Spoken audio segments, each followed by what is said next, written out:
What up, though? It's your favorite son, Cease. It's a big deal, not the little one. And we are Hungry like the wolves. Oh, you're fucked up. Shut up. Like, I knew it was going to be low energy, bro. Shut up. I can't even switch into the octave. Like, I'm trying to. Okay. So, what do you call our fans? The Wolf Pack. Oh, I've been saying Wolf Pack in the post. The Wolf Pack. Okay. Yeah. The Wolf Pack wants to know. They're going to want to know. What the fuck happened this weekend? Well, Wolfpack.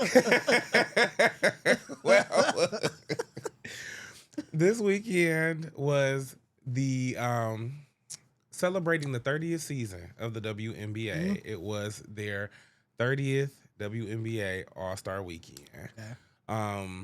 Huge milestone. It was in Chicago, so just a hop and a skip from us. And yeah, I just had to check them out. I've been a fan of the WNBA. Honestly, Angel Reese kind of brought me into the fandom.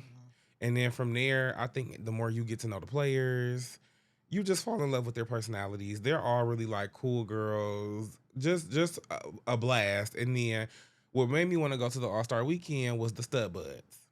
Stud Buds, they did last year a Twitch stream. Yeah. For the weekend. And when I say turned up, everything was turned up. So I said, I'm going next year. Did that, y'all. Gonna be honest, I'm coming to y'all fresh off of a train, hungover, no sleep.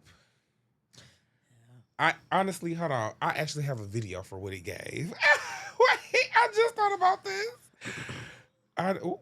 Did they play the Space Jam theme at any point during All-Star Weekend? They did not. Just curious. They did not. They did not. It was pretty much. I'm gonna be honest though. DJs out there really was doing their big ones. I went to an all denim party, and when I say hit after hit, and it was definitely a bias because the DJ just kept playing a bunch of Drake hits back to back. I know the secret. And I said, I'm not even gonna lie. To the point where I walked in the club, right? Yeah. And I don't know how it was like multiple parts of this club. This space was huge. Yeah. It was called Recess. If anybody has been to Chicago, you're familiar. And even if you're not, get familiar because it's a huge space. Mm-hmm. Connor, when I say this venue space, we in this bad boy, and I don't know what happened. Me and my friends came in. I went in all these multiple sections. Some is like a little more turned than others. Like everybody's kind of partying, but you could tell this was like the dance hall.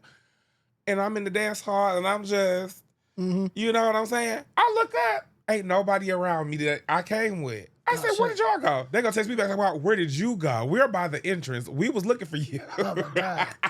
Well, you had a good time, sounds like. I had a great time. Had a great time. I had a great time. So that's why I'm giving you nothing today. I'm not even gonna lie, Connor. I'm giving you nothing. Oh Lord, I usually turn my phone on vibrate. It's okay. It's okay. But this happens. Oh, I just turned the volume off though, and I really want to show this video because this is what it was giving.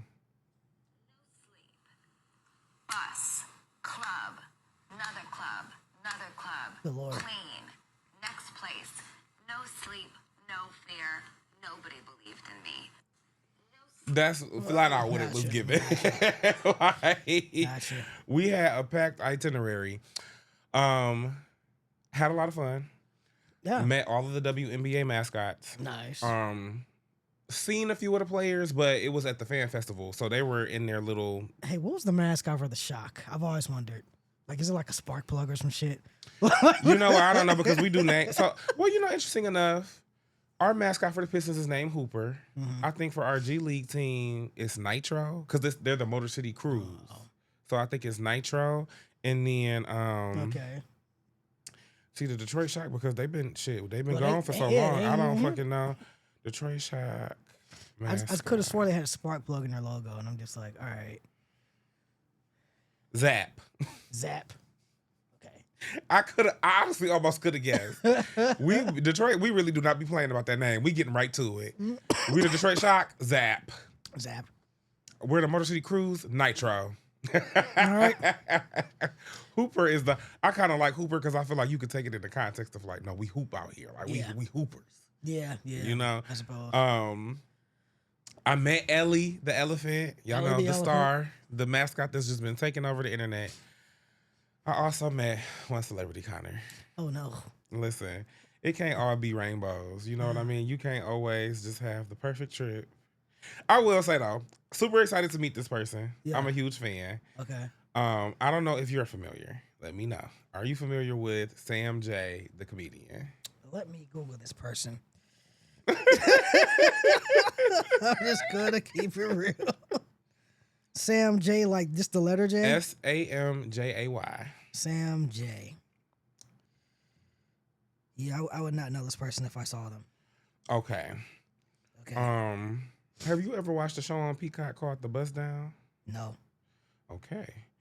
Okay. Well, Sam J, comedian. Okay. She had a show on Peacock. It was called The Bust Down. She also had she's had a Netflix special because I think that's where I discovered her. I watched her Netflix stand up, hilarious. Then found her on The Bust Down. Then she ended up getting a show on like HBO or Showtime or one of them, big channels or whatever. Huge fan, right? Now we stayed at the same hotel, so I seen her. Oh Lord, where did the picture just go? That's what I was gonna say. So I seen her because me and my friends was getting ready to go to this party, and I was charging my phone because I had just came from the actual All Star game. So I was charging my phone with my portable charger, and then I said to myself, "Whoa! Instead of letting this portable charger go dead, let me just go get my little outlet from my room." So when I left out their room, here comes Sam J. Funny thing about it, I seen her the first night I was there, but we came in through two different doors. So I'm not getting the best look at her face.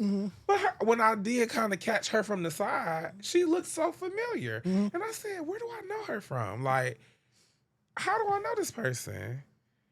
And then the very last thought in my mind as I was trying to cycle through like real life people I know, I'm like, oh, maybe that's Sam J the comedian. But I said that wouldn't even make no sense. So I just kept walking. But when I see her in this hallway and she was like, here, I said, are you Sam J the comedian? Yeah. Do you know what this bitch says? Let me not say that. Hold on. We're going to cut that out. We're going to bleep that out. We're not going to bleep that out. We're not going to bleep it out. But do you know what this girl said to me? What'd she say?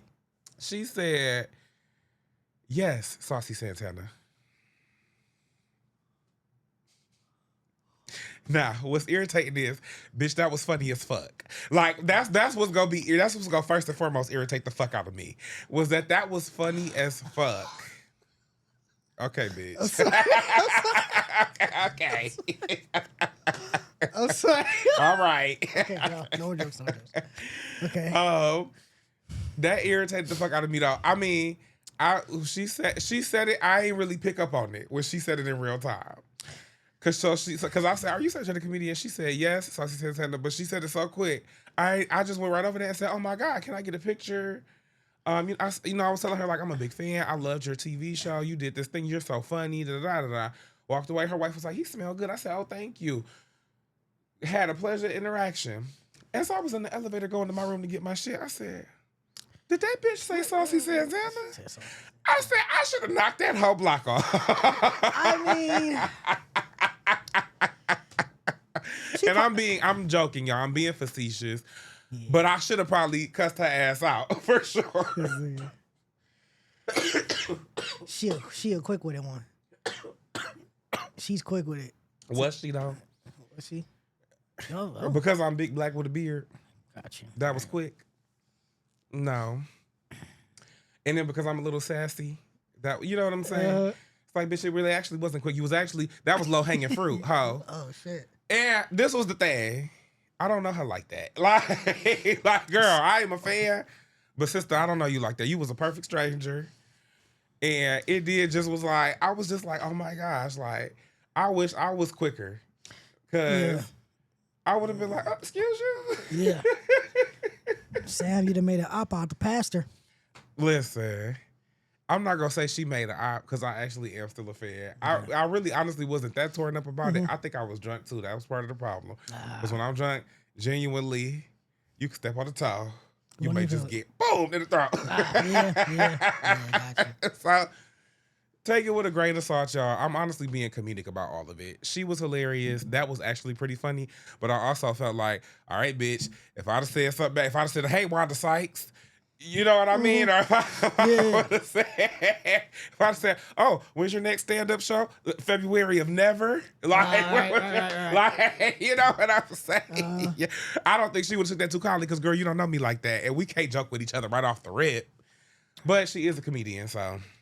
She is a comedian. She is a comedian. That was the one thing of my weekend, though, where I was like, wow, this celebrity. Because every other, like, celebrity or basketball player, I really enjoyed the experience of meeting them. They was at least, like, nice enough to, like, if you waving at them, they'll wave. Yeah. They see you doing the camera, they'll salute to the camera, do something like that to the camera. She was the only one that I felt like, I said, this hoe just tried me. You caught her in the informal space. I guess so.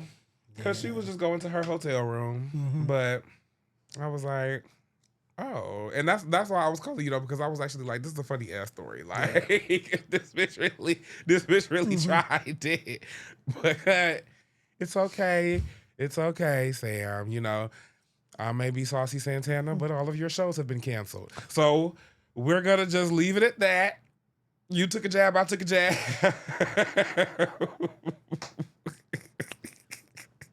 All right. We're going to leave it alone. All right. No, I do love you, though, Sam J. I'm joking.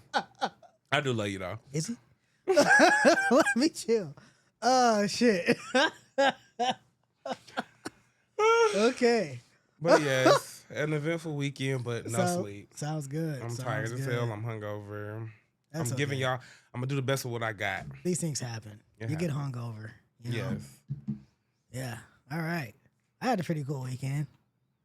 I closed on a house. Woo! The Wolf Den is officially open for business. It's not. I got a lot of work to do on that shit. Oh my God. You know, it's nice when you're buying an old house because it has a lot of character. Neighborhoods are usually pretty cool.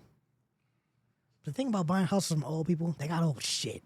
Yeah. And they're, I want to say lazy, but they be hoarders. They're cheap. They be having ugly shit. Bro, like the carpet that was on the stairs and shit like that looked like every day a cat threw up on it, bro. Oh. Well, not like it doesn't, not literally, but it was just a really, really hideous color. Yeah. So I had to get rid of that shit, and it's just so much stuff to do still. But you know, got my house fixed up, fixing shit up, working on the lawn and shit. I think I might hate my my neighbor already.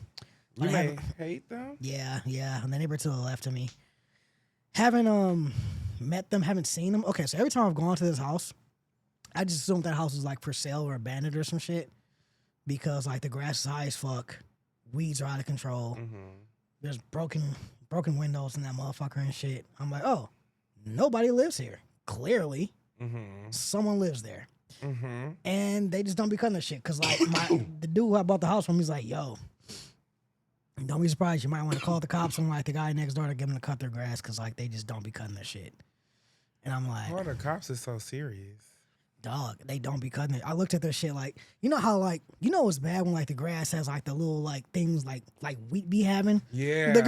like yo, yeah. Cut your shit, please. Yeah. You know? But they actively live in there? They live in there. There's never a car there. I'm assuming maybe. It may be a trap. I don't know what it's not a trap. No one's even popped up there. Been there for hours. It's a house on my block like that. Like, never cuts the grass. But, well, nobody lives there now. But even when people were living there, it was very much like, it was always some type of like junk outside. Grass never cut. People would come and go. And it was like they trapped. Like they was, Here's my thing. Okay, when it comes to traps, shit like that, hot take. Keep your traps clean. Because that's what keeps the cops away. That's a hot take. That's what keeps the cops away, bro. But it's true, though. Like, it's true, though. Keep your shit organized. Don't get the cops a reason to look at your shit. It's true, though. Keep your shit looking nice. Like, oh, that's a nice-ass house. No way, that's a trap house. It's very true. Yeah, boom. There you go. And if you ever like, so because like I don't know what made the people who trap it was on my block stop, but I think to myself, if you ever just said, okay, this don't need to be the trap no more. If you keep the house up, you can actually sell the house, and then that could be some money. Yeah. So I don't know. I think that's just. I hate that that's a hot take because it's like, why would you, even if it's a property to do illegal business, why would you, like, why would you neglect it? And I guess that may sound stupid, but like, why neglect it? If you know if you're gonna spend a significant amount of time here, you're gonna be doing things here. Why not keep it clean? You know, because I don't know. Because like, when it's a trap, do they be buying the house or do they just go like? Do they just? I don't know. How does I that really work? don't know. I think sometimes I like them. They sometimes own the house. Sometimes they might just be squatting that motherfucker. You know. Honestly, this the city to do it. It's a bunch of abandoned house. Like I can see that. So many bandos. Anyways. Yes. Yeah. So my neighbor, debating if I hate them or not because their shit looks like a fucking bando. And you know, it's just like, what the fuck are you doing? It's like, but my only thing is like, okay, maybe this person's old. If they're old, all's forgiven. Okay. If they're young like me and they're living like that, I'm like, oh hell no, I'm about to throw eggs at your shit every You day. become one of those old people that's like those damn rowdy neighbors driving down the property value. No, but they are. They are though, because it's one thing where like, you know, all right, you got weeds and shit all over the place, like this, and that in your yard. They got a weed about the size of a fucking tree. No exaggeration. Like that shit is tall as hell. And it's right on the fence between our shit. And I'm just like, all right, no, this isn't going to work. We literally went over there yesterday and just started chopping down their shit. Y'all just went and just cut. We went in the yard and just started chopping. Like all the weeds and shit they had in their backyard, yeah. we just went in there and started cutting all that shit down. But when you're saying you went and cut theirs down, did you just cut the stuff that was like bordering on your property line, or you actually went in their backyard and cut it? Listen, I'm talking we're along their garage chopping all their shit down. Cause fuck them.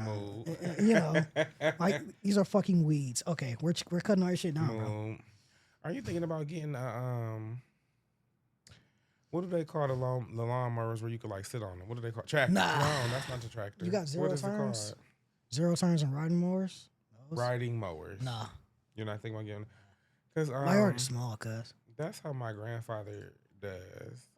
He'll cut all his neighbors and stuff because he just does the rider. So he just rides over and cuts people grass. Because at the end of the day, you do want your neighborhood to look good, even if it's not like a monetary thing. It's really just them. Everybody else nice. Cool. Everybody's cool.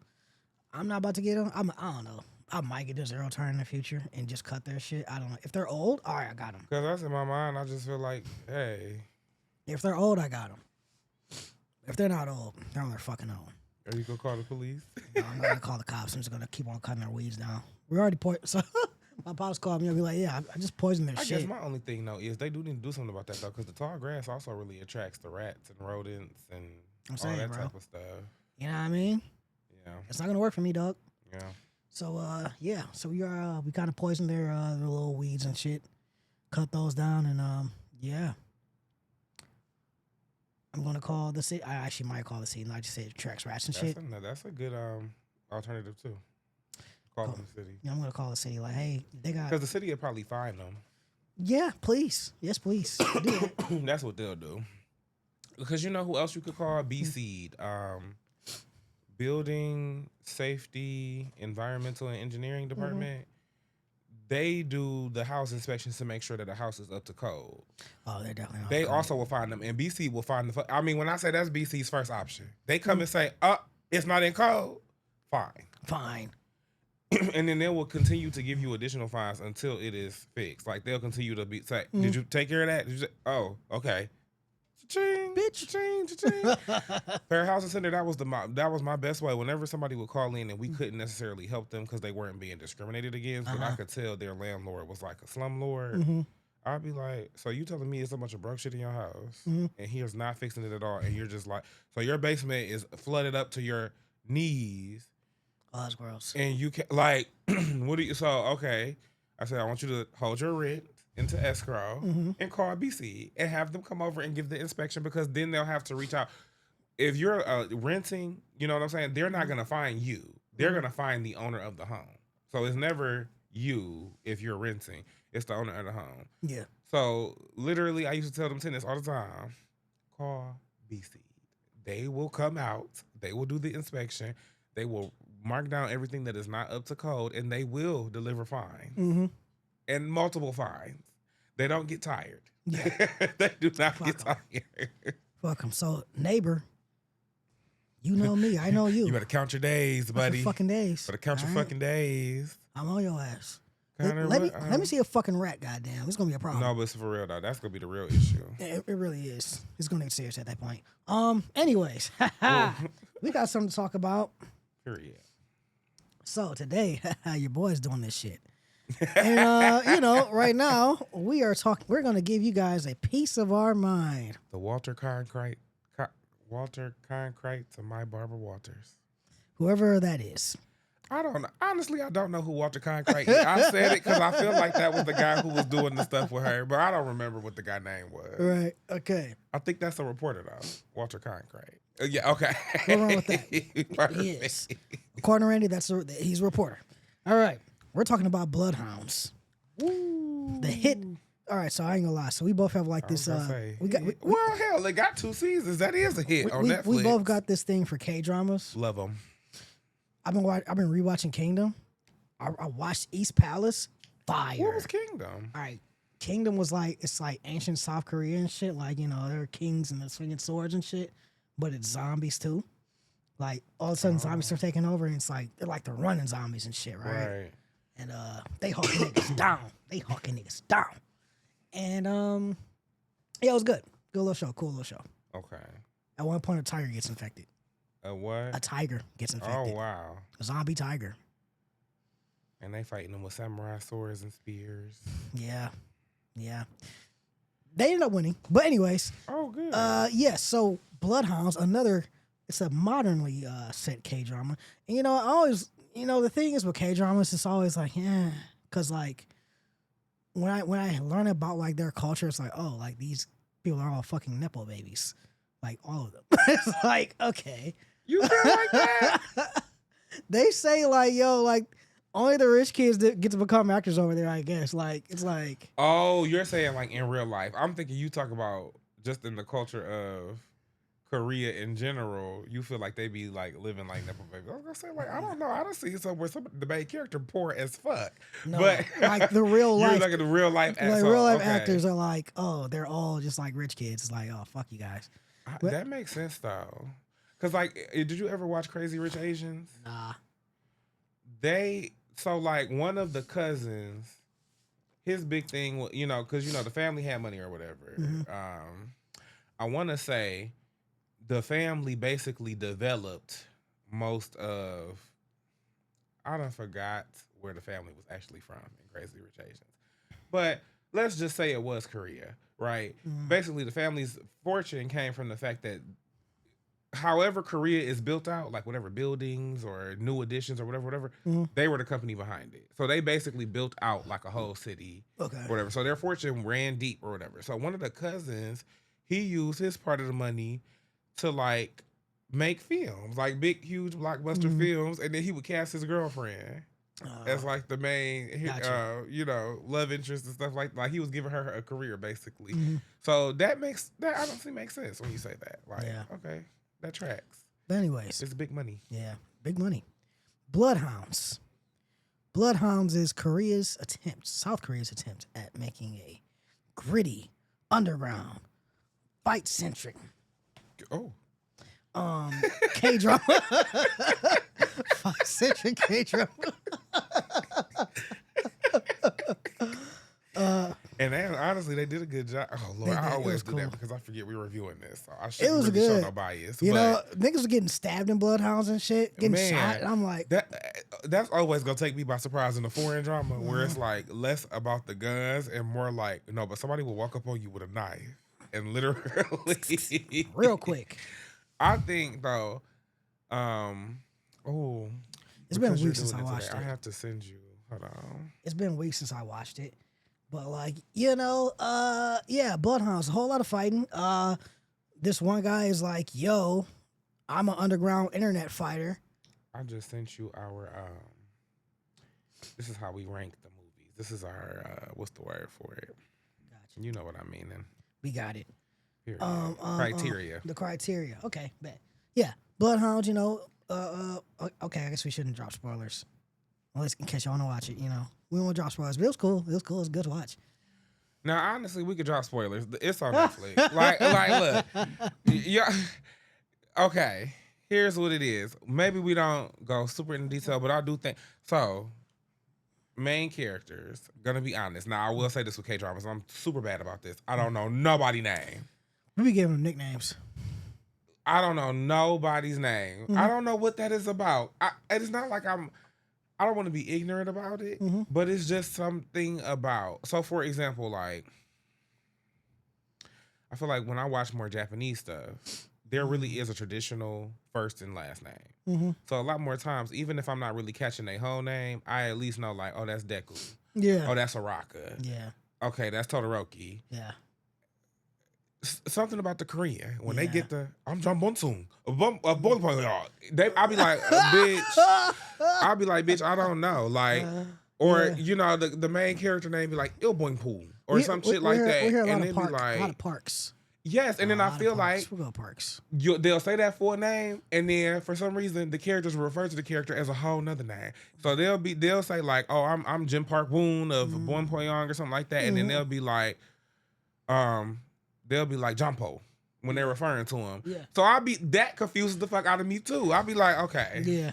I can't keep up, dog. Yeah. Literally, I watched one called Strong Girl Namsoon. If her name wasn't in the title, I wouldn't know that whole name because they don't refer to her as, first of all, part of the plot of that is she got lost and adopted. So she got an adopted name. She got the name they gave her. But then they be calling her like an abbreviation or like a... It be that, and I ain't gonna lie. It's like sometimes it's like vowels to take a back seat. Like for real though. Like Nimsi. Like what? Like what? Wait, that shit says Namsu. Nimsi. Like what did we call the one guy in the one we watched where he was? I forget what his name was. Whooping ass.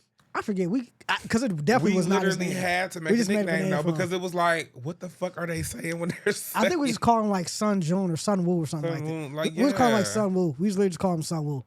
I don't be knowing nobody's name. It was so awkward. Two main characters, both boxers, aspiring boxers, really. Yeah. But I wouldn't even put too much on the aspiring because they were competing in these tournaments. They were winning titles. They were pro, low key. They were pros. So we're gonna call our main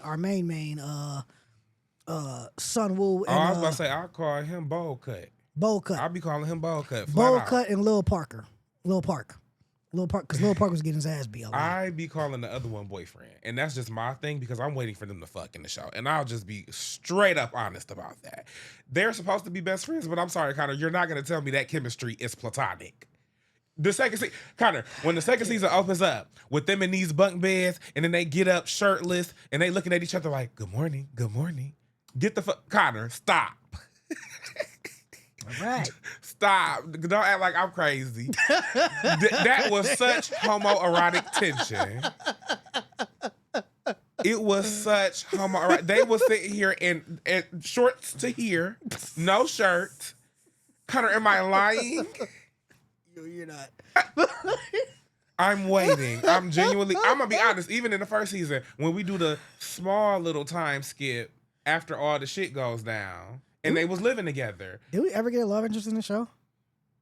They do not, because they're the love interest. I'm trying to tell you. I don't know who the writer is, and I'm sure maybe in Korea there are some standards where he can't really be open with it. Connor, I have seen nothing. Because I'll be honest, in the first half, it didn't click to me like that. I was like, oh, they're besties or whatever. When we had that little time skip in the first season after all the big shit went down, and they was living with each other, and instead of bunk beds, they actually shared almost like a sleeping bag type thing. Joint? Yes. I was like, oh, I said, okay. I said, well, this took a turn I liked. Because I was honestly waiting. And I know who money I got. I got my money on who the top is. I know who it is. Yeah. Okay. Bowl Cut. Yeah. Yeah. That's why I call the other one boyfriend, because I'd be like, yeah, he's the main. Little Park be getting his ass beat all the time. And he's the submissive one. Like, and I honestly feel like they kind of frame it like he's maybe not as good of a boxer. They 100% do.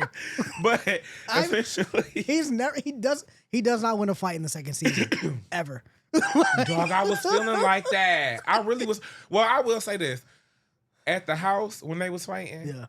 I did feel like he wasn't necessarily winning, but he was doing his part to hold back the tide of like, hey, y'all ain't about to just run up in here on us. Yeah. And yeah, but he do be getting his ass beat all the time. And like, then in the first season, I don't want to. We ain't gonna do too much spoilers, but in the first season, the way he got injured, I was like, now why it had to be him? I thought that nigga was dead. I do think they position Bold Cut as the main character. Like I would think that Bold Cut is the protagonist, and then Boyfriend is like the deuteragonist. Deuteragonist. Yeah. Yeah. So that's kind of how they position it. But essentially, these are two pro boxers. But Bold Cut's mother owns a restaurant.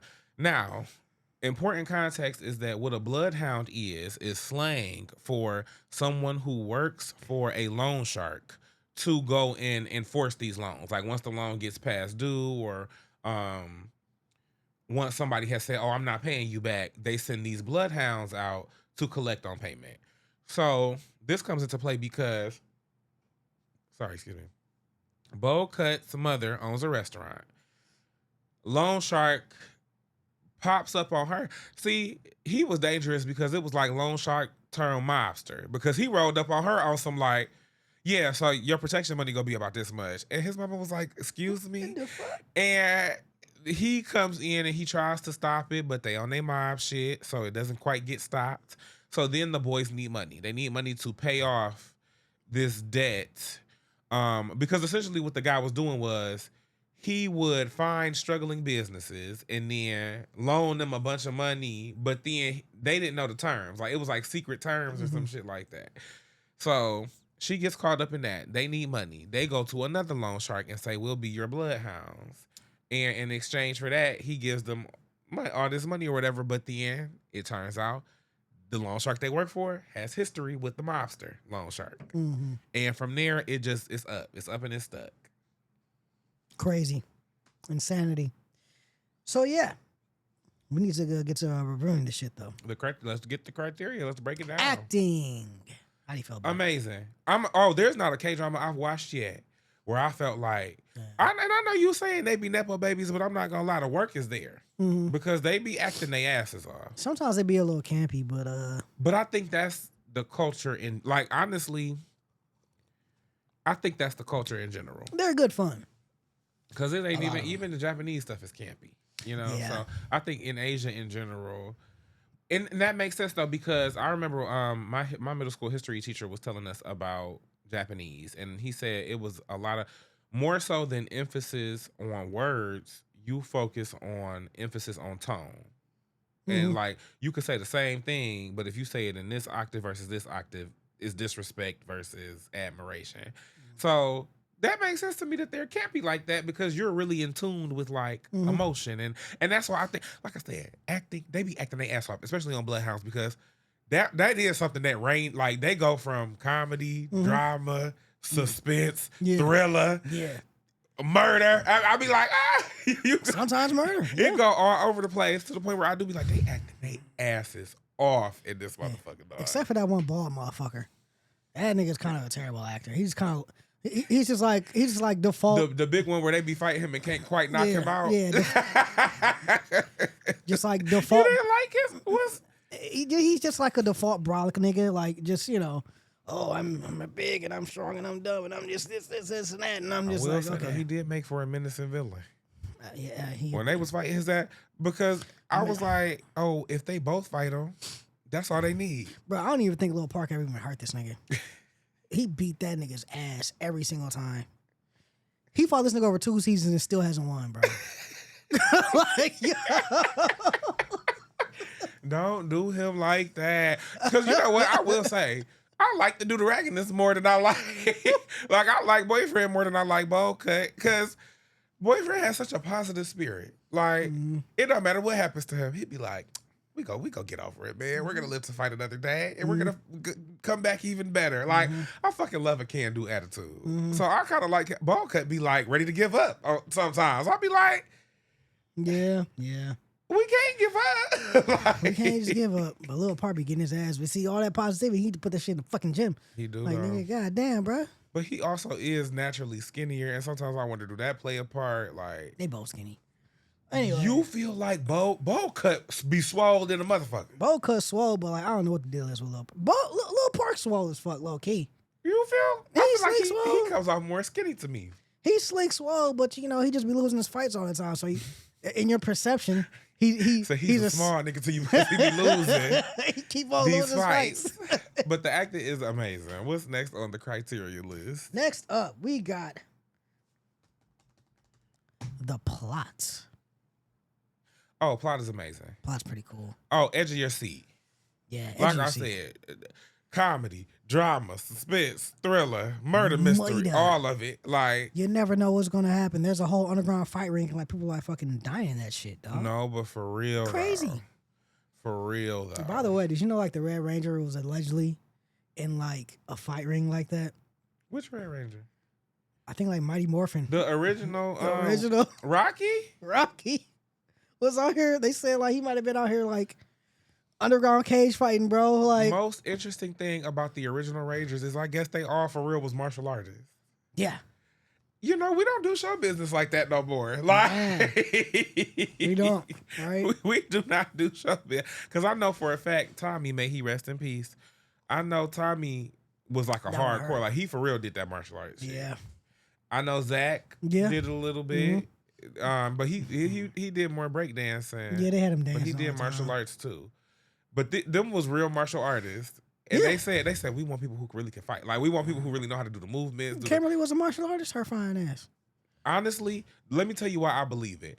The Power Ranger movie, well, don't get me wrong, she whoops ass all through the series. Yeah, But the movie where they brought her and Rocky back, like it was the Turbo Rangers movie, but they brought her and Rocky back. Ooh, it was Jason in that movie. You're right. They brought her. Jason was the original one, right? And then he was replaced by Rocky. Boom. Boom. Thank you. Oh, Randy, you are the best. Yeah.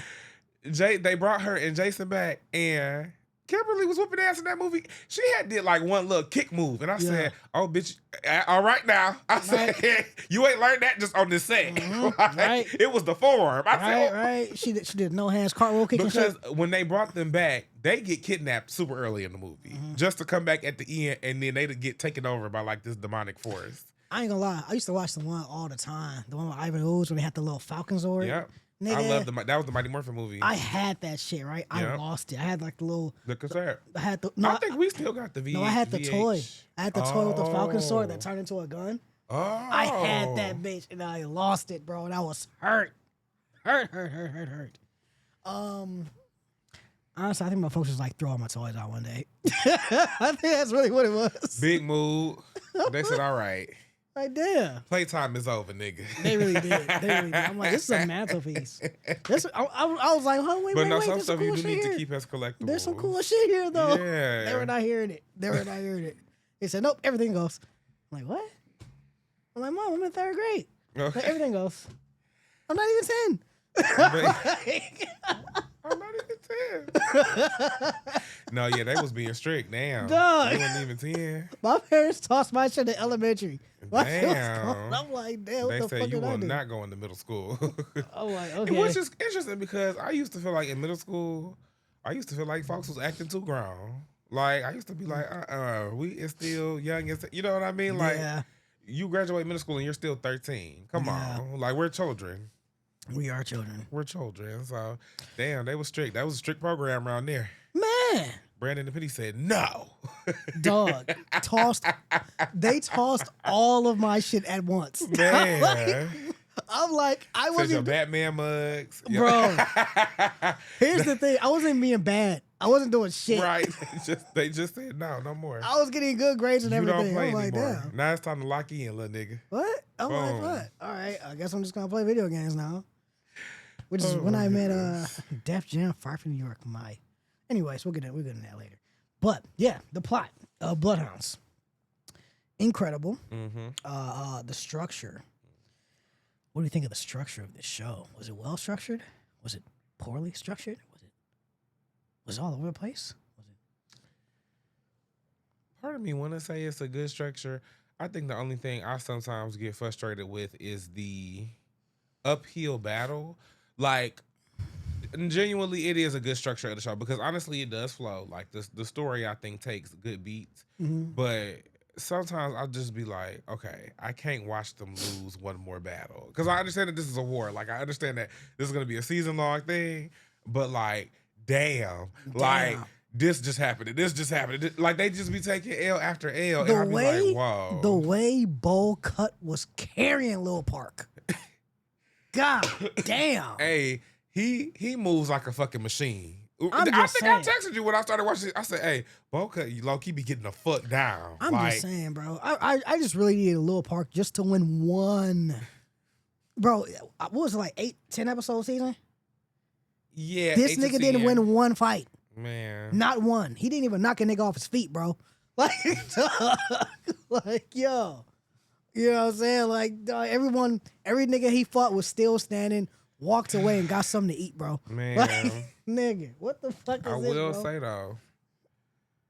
Oh, never mind. That was Bocut that did that. Because I will say, I was about to say, like, he did some real cool ass shit where he jumped out that window. But I think that was Bocut that did that. I was about to give him his tears because I was like, I ain't gonna lie, that shit was cold as fuck. Because I said, ain't no way. Them niggas was out of there. Them niggas that had ran up on them was out of there. And he literally said, whoo, and got right in front of their ass. I said, oh, but that was Bocut. That wasn't Lil Park. Lil Park. Hell nah. Well, stay getting his ass beat. Man, he need to pay them niggas more. What's up with your agent, bro? Your agent got you out here getting your ass beat like that, Lil Park. To be fair though, I will say, because you talk about him not winning no fight in season 2, I will say, to be fair, he is a recovering victim of a serious injury, of which I will not name. But he is like, he ain't at 100%. And I don't necessarily know at 100%. I'm trying to flash back to the first season. I do feel like he was more of a help. Mm-hmm. Especially, like, remember when they ran down on them two and the girl? Mm-hmm. I felt like he really was a big help in that little scene. Like, yeah. You talking about like the apartment thing? Yeah, or like, was it a mall or something? But you know, it was like a group. It was like a group of people that had ran up on them. Okay. And I felt like he was pulling his weight. But season 2, I really was giving him grace because I remember, like, hey, you low key. You got kind of fucked up there, You got homie. fucked up. Fucked up there, homie. Okay. God damn. Anyways. Oh, yes. Yeah. So structure? Structure's cool, yeah. Budget. What's up with the coins? We spending money on this shit? Was they spending money on that shit? They were. I ain't gonna lie. That's another thing. I have not seen the K-drama yet where the budget was not there. I ain't seen a K-drama where the clothing budget, good Lord, them niggas be fly shit every time. But you know what? It's such a slippery slope. It is. Because them Asians be having that amazing street style, but sometimes I can't help but to feel like y'all put y'all twist on our street style. It's that, and I ain't gonna lie. Our black people. They should be looking kind of fake sometimes. I'm gonna just say it. That'd be the shit I like the best though. Sometimes when I look at the jacket, sometimes them bitches will have like jackets or little stuff that I'm like, that ain't even come from no brand, but that's fly as fuck. Oh, honestly, you had me following that page where you said like they don't never make the shit. Oh my God. But that shit was cool as fuck. It was so cool, and I fucking hate them.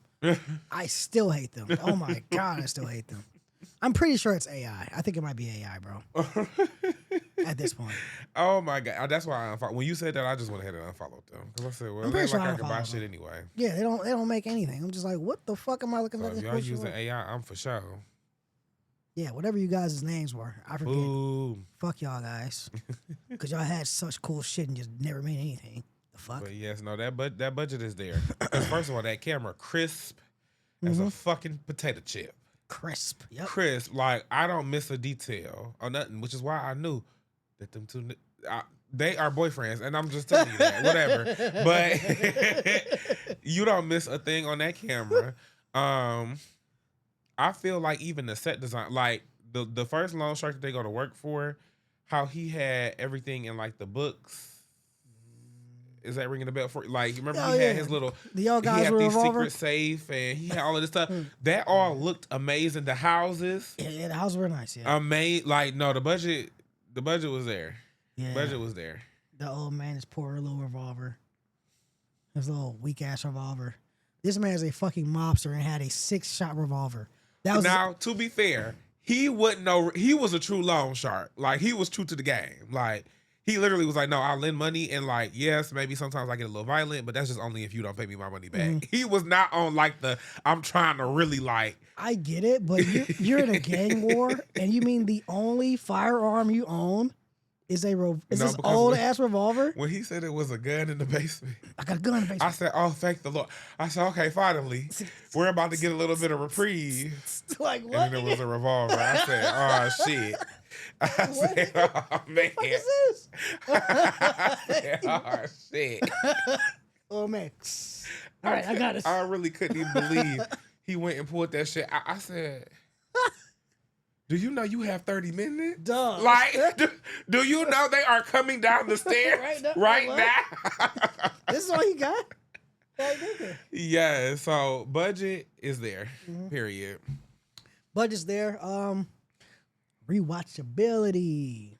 10 out of 10. I will rewatch it. Do you watch the dub or you watch it in Korean? I watched the dub. I watched it in Korean. You saying it like I give a fuck. Because kind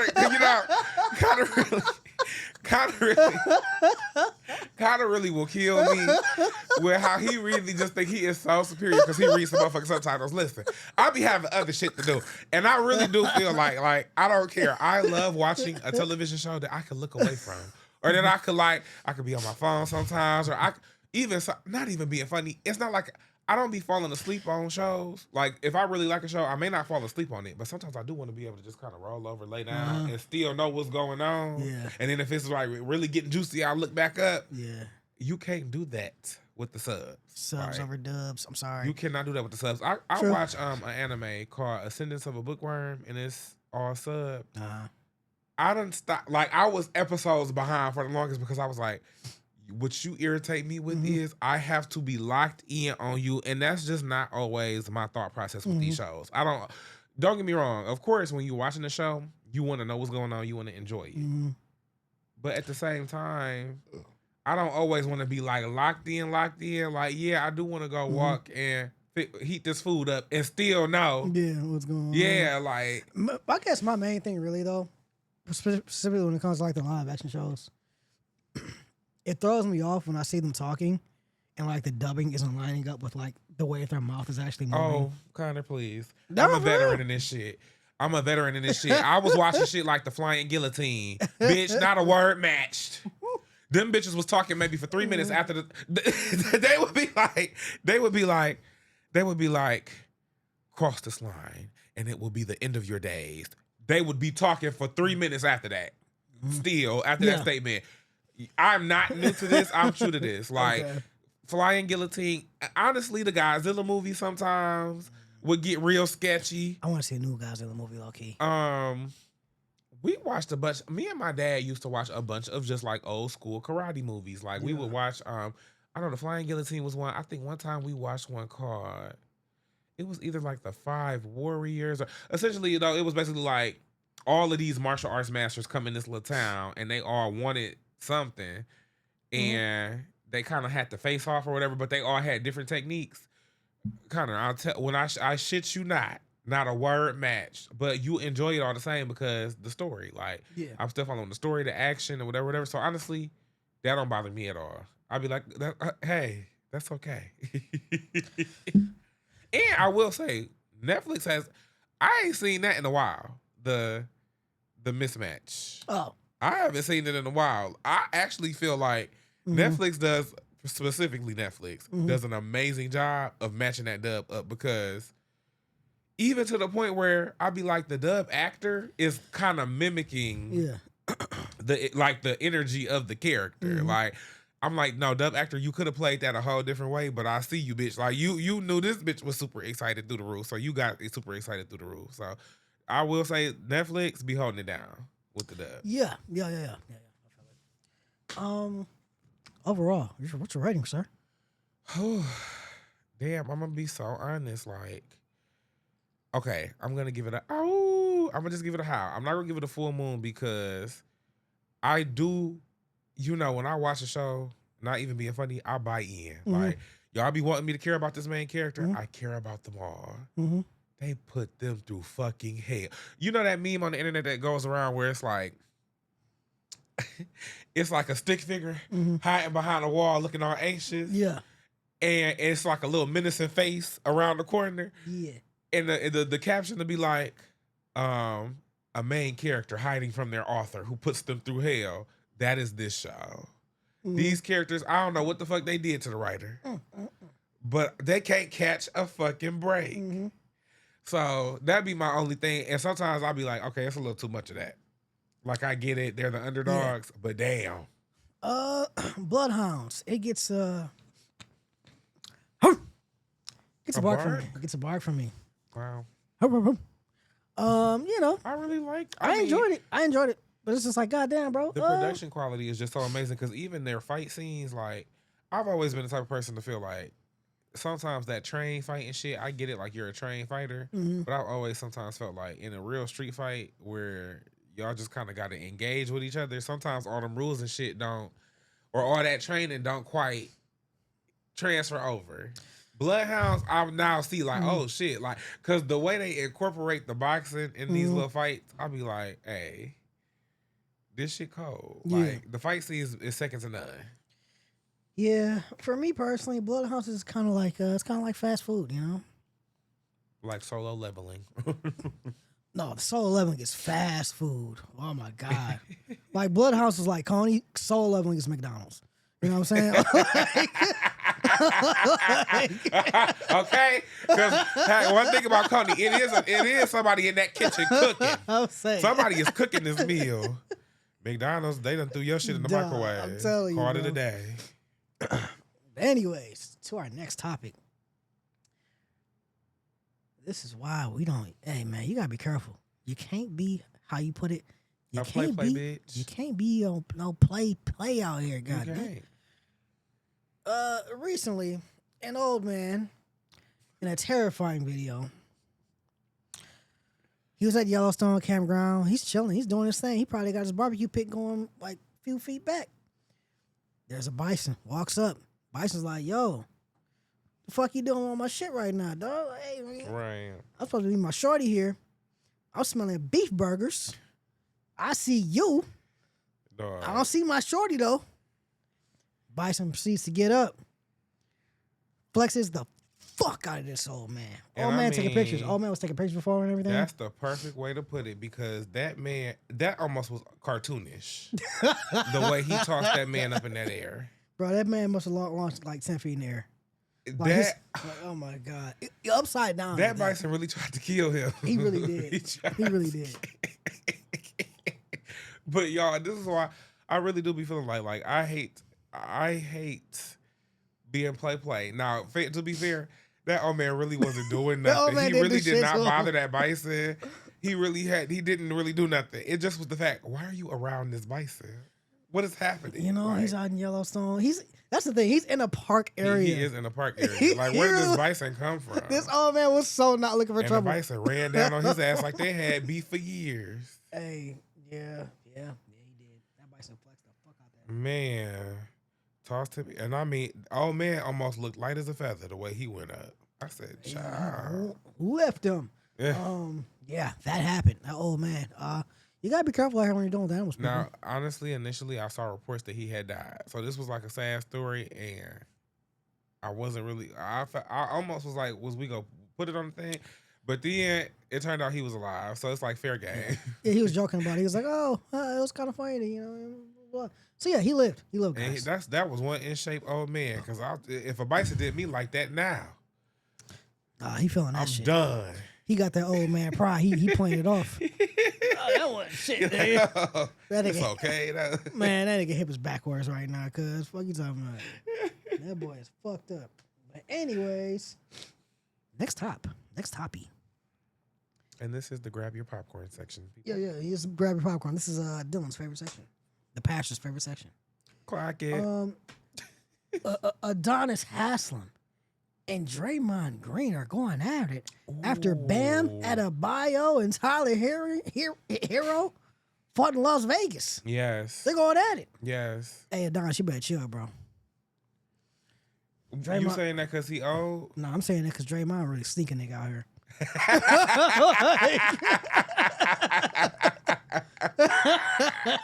That is true. He will not play fair.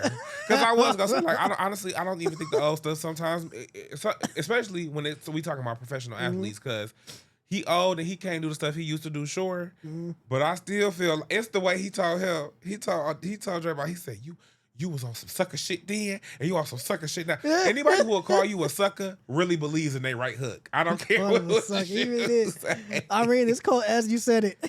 He literally, go ahead and tell the people, let me just give a little bit of context.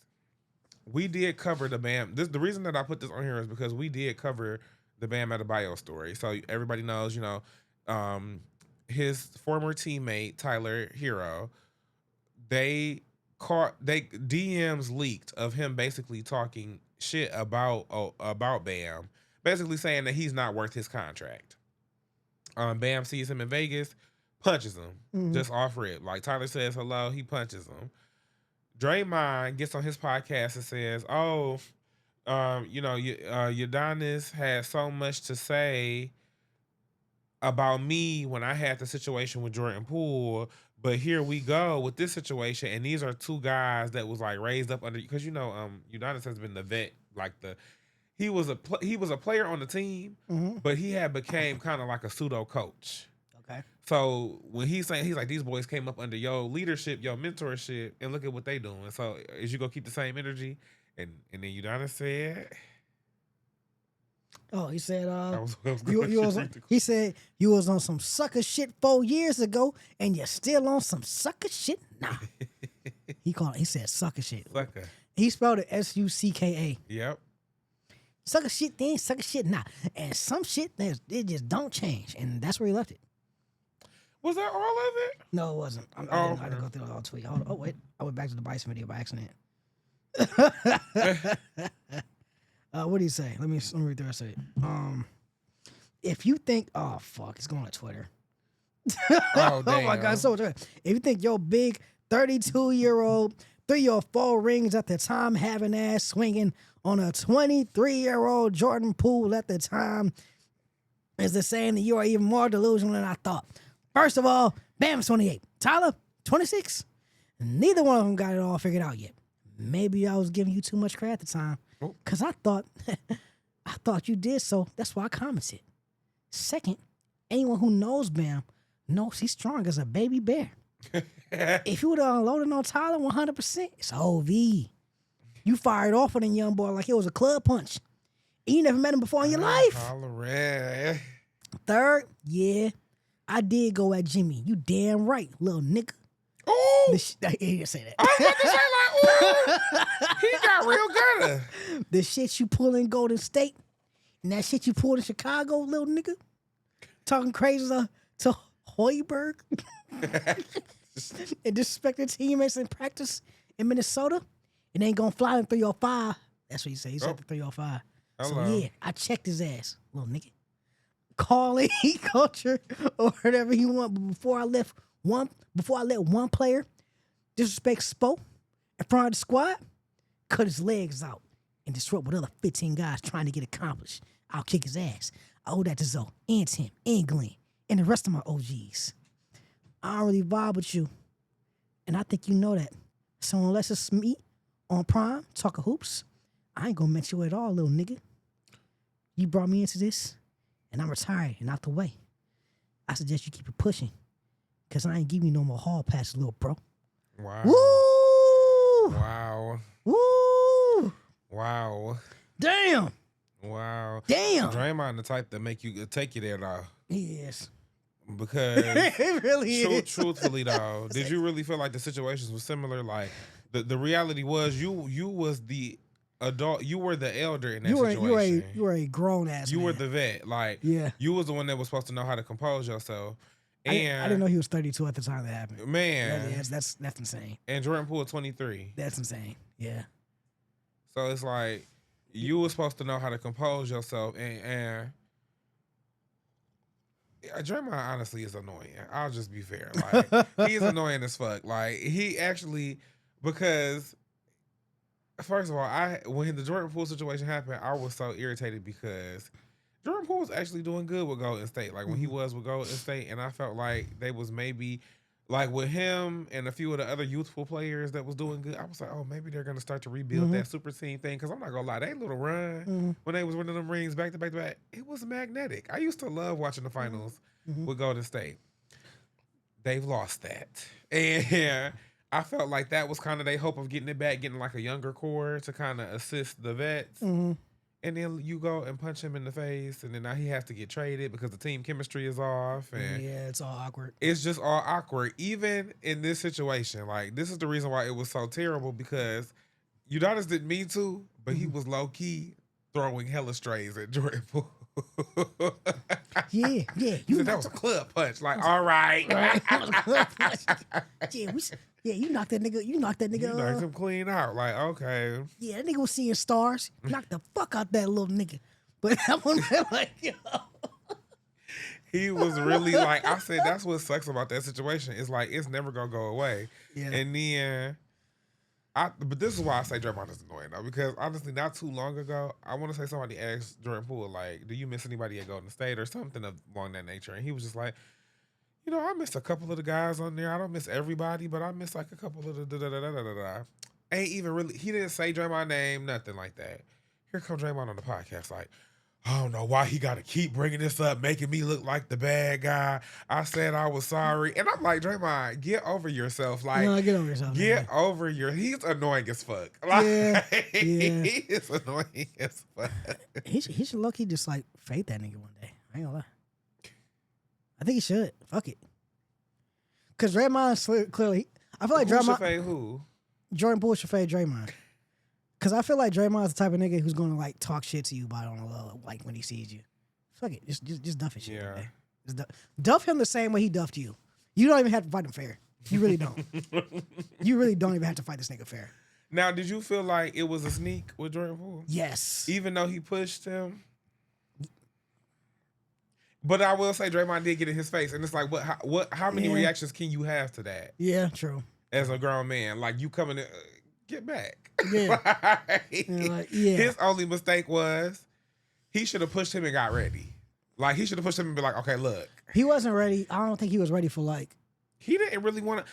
He didn't know he was really about to get into a nigga moment. He really did not want to have conflict with him. You could tell that by he looking around. Like when people start looking around during the argument, like they not even looking at the person they arguing with. Because he get in his face and Jordan Poole here with it. And then did the push. Like he ain't even want to do that, but it's just like, get out of my face. But that's what I'm saying. Draymond annoying. You can tell he the type to work your nerves. Like the fact that Udonis responded like that, and like he said, he retired. Like he don't even really got too much of a dog in the fight. But he said, you know what? He done met that nigga before. You is a sucker. Like you a sucker. You is a sucker. You a job ass turkey, and you need to know it. And you need to be told that. Move. Right. Anyways, next up. Oh Jesus Lord, they trying to kill us. They trying to take us the fuck out. Well, I'm trying to think what story I titled that. Like they trying the to kill us. socials. Oh yeah. They're arguing. Requiring a doctor's note for a sick day in a country without universal health care? Classes. Boom. And that's why the reason I titled that they trying to kill us is because I do be feeling like sometimes systems are set up to where we don't benefit unless we're actively being taken advantage of. You know what really blew me?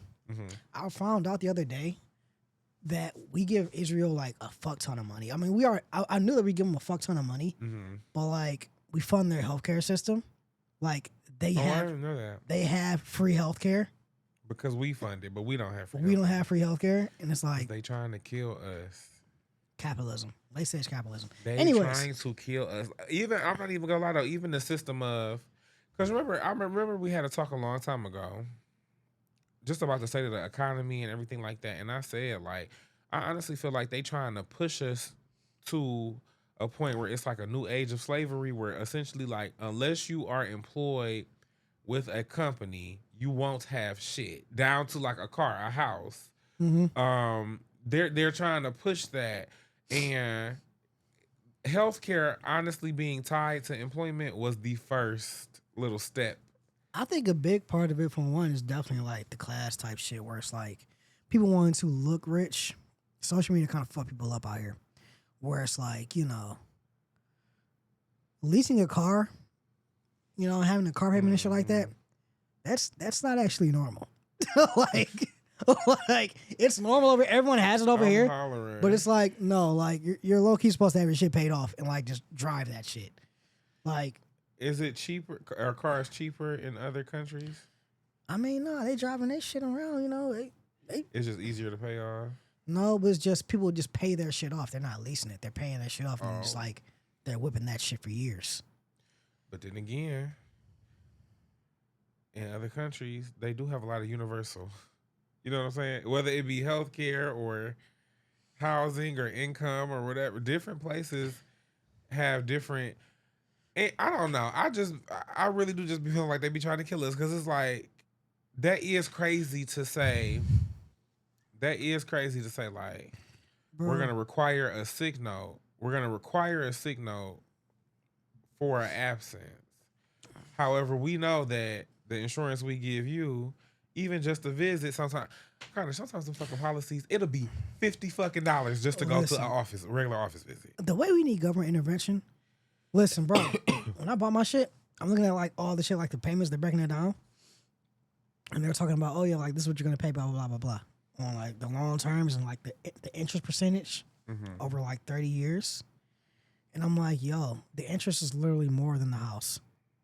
Right. And I'm talking to dudes like, what the fuck is this? She like, oh yeah, it's normal shit. On a 30-year mortgage, you could pay for 10 years and ain't even touch the principal.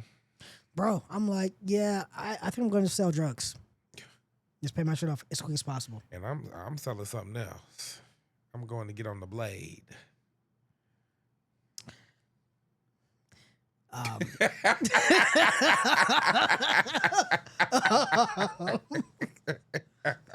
All right. I'm just saying. You talk about printing money, I'd be printing it. Do you think we need doctor's notes? You know what? It ain't even so much that this is the thing I'll say. If it's an excessive absence, I can understand the doctor's note thing because so if you are like absent, like genuinely, if you about to have to miss more than 3 days of work, I do think you actually do need to document whatever the fuck is going on. Especially because you probably going to the doctor anyway. But what I don't like about some policies is they do try to act like if you use your sick time, there does need to be some type of proof behind it for every, like if I just take a sick day. Yeah, it's ridiculous. You think I should have to come in with a doctor's note. And the reality is you don't give me a sustainable health insurance plan. So why would I, because sometimes the sick day could be, y'all done wore me the fuck out up here, and I actually just need a day to not come in. And to say that I have to go spend $50 to do that is actually fucking crazy. Because these health insurance plans fucking suck. Yeah. A lot of places I feel like 3 days or more is reasonable. I will say this. Working in a union, I was off for like a week one time. Ain't nobody saying shit. No fucking say shit. They're like, all right. Because the real truth of the matter is, this is the real truth of the matter. I'm not even going to be funny. Because I really don't give a fuck if you got to miss a week and you using your sick time. It's your time. That's the real. Because I even hate the fact that we got to get PTO approved. And I do understand on a logistics level that you just kind of have to do that because like they need to know if they need to have somebody cover your shift or if they need to speed up any deadlines if you're not going to be here at a certain time. I do get it from that perspective, but I also just sometimes feel like if it's my time, I should be able to use my time however I see fit. Now, when we're specifically talking about sick time, I will go 1,000% in on that. Like when it comes to PTO, I do be like, well, logistically, it would be a nightmare if motherfuckers really could just, all right, I'm you know what I mean? Like logistically, yes, because you'll fuck around the whole damn office will call off on the same day. Yeah, honestly. So I really do feel like that is crazy. But sick time, I'm sorry. That's my time. And I don't really got to tell you shit. That and the fact that you don't get to like Like sick time usually isn't included in a severance package. No. So I'm just like, nigga, you know how much fucking money I'm using my fucking sick time, nigga. And I'm used like every time the beat drop, don't I ain't gonna hold you. don't. I got a homie that's a doctor. Like, I ain't gonna lie, I might put in the call. Like, if I'm ever about to leave this day, I might put that call. Like, hey, bro. Tell him send you a doctor's note with a blank date. Yep. Hey, give me like 20 weeks off. Yeah. I'm just using all this shit. Tell him just send you a thing with a blank like date and the time that you taking off. Send it. Tell him send it to you blank so that you could just always have something to edit. You know what I'm saying? Yep. Period. Pro tip. If you know a doctor like that, yeah, have them send you that shit blank. Befriend a doctor. Okay. It's funny, like when you become friends with doctors and teachers and shit. Like the older I get, it's like, yeah, my friends are like real professionals now, and it's like you're hanging out with them, right? And it's like, holy shit, like I'm hanging out with a doctor and teacher, and they're like sharing a blunt right now. I'm glad though. I have not hit that stage because I could not imagine what it would do to my ego to have somebody with a doctor's money around. I would be like, I feel like doctors are cool because they know they get money, so they don't want to be like that. Yeah, they'd be cool. They do have an aspect of humbleness. Yeah. It's the HIPAA of it all, the hospitality. Yeah, the hospitality training. What's next up? Next up, we talking about Gunna. Yes, Gunna wanna. Did he say something specific or he was basically saying like fitness is not taught. He's saying fitness isn't taught in the black community. I ain't feel gonna hold like you put this one in there, didn't you? Did I put it? I think you put this one there. I think you put this one in there, but I do agree with him to a degree. Maybe it's dieting. Okay. Healthy dieting isn't taught in the black community. Healthy, but I also think fitness is not taught as well. It's not. Like just regular. I'm not even talking about like the type of fitness training that you would get being an athlete, but even just regular home workouts or even just like healthy, like getting up and moving and doing steps or maybe taking a walk or I don't know. That definitely was a stress in my household at all. You know, I ain't gonna lie to you. We say like, yeah, it's not taught in black houses, but I feel like in general it's not. In general, right? Because I feel like a lot of people are just like, oh, I'm gonna just get a salad and like that's healthy. And it's like exactly. It's not. Exactly. It's really not. Like if you're putting dressing all over your shit, your salad is like you're low key better off with the burger. I ain't gonna lie to you. I ain't gonna lie to you. Because at least that's more of a balanced meal, and that's the thing about it though. Like when it comes to nutrition, everything is a balancing game. Yeah. Like everything is like, well, you can't have this, but then you also maybe should try to eat some of this, and then you should try to have some of this, and so. What was that post I sent you? We're not even gonna name drop, but like, it was shorty. She was doing a restaurant review, and she was in there. She like, I think she got like four different fucking burgers, and was like, and I'm gonna get a salad to balance it out, and I'm just like. First of all, that is not how nutrition works. You are so messy because I know what you're talking about. But I'm going to tell you what. That girl actually went to, I think it was maybe like a healthy pasta place. Yeah. And so she had got 4 different pastas. Yeah. And then she got the salad. And you were so done with her. Oh, but right, Connor. It makes you said to balance it out. Like now that we got skin in the game. You said like, you went up there and you took your ass up there and got 4 different pasta bowls. And it's like, oh yeah, let me get this little salad. To balance it out. And I'm like, that is not how nutrition works at all. This is not a race what you just ate. Oh my gosh. Your exact words, when I sent it to you, you said, the first thing that you said in the text, quote unquote, healthy? Because her whole thing was like, come with me to this healthy pasta place or whatever. You was like, healthy? I just watched you get 4 different pastas.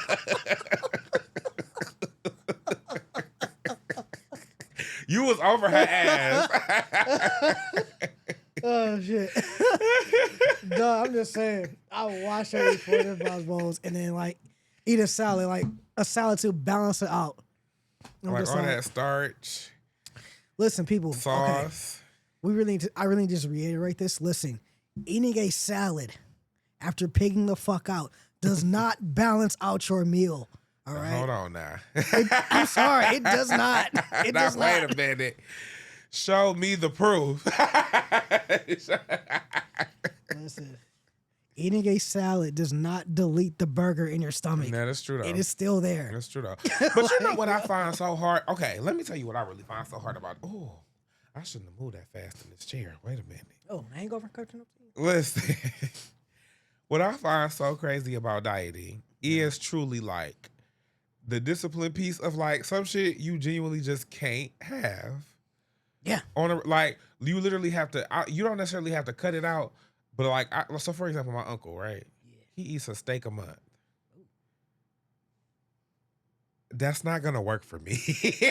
Like I love a steak. Like I love a steak. Why would I limit myself? But the reality is, you have to limit yourself. You gotta get to creative. have a balanced diet. Like you gotta get creative. You have to.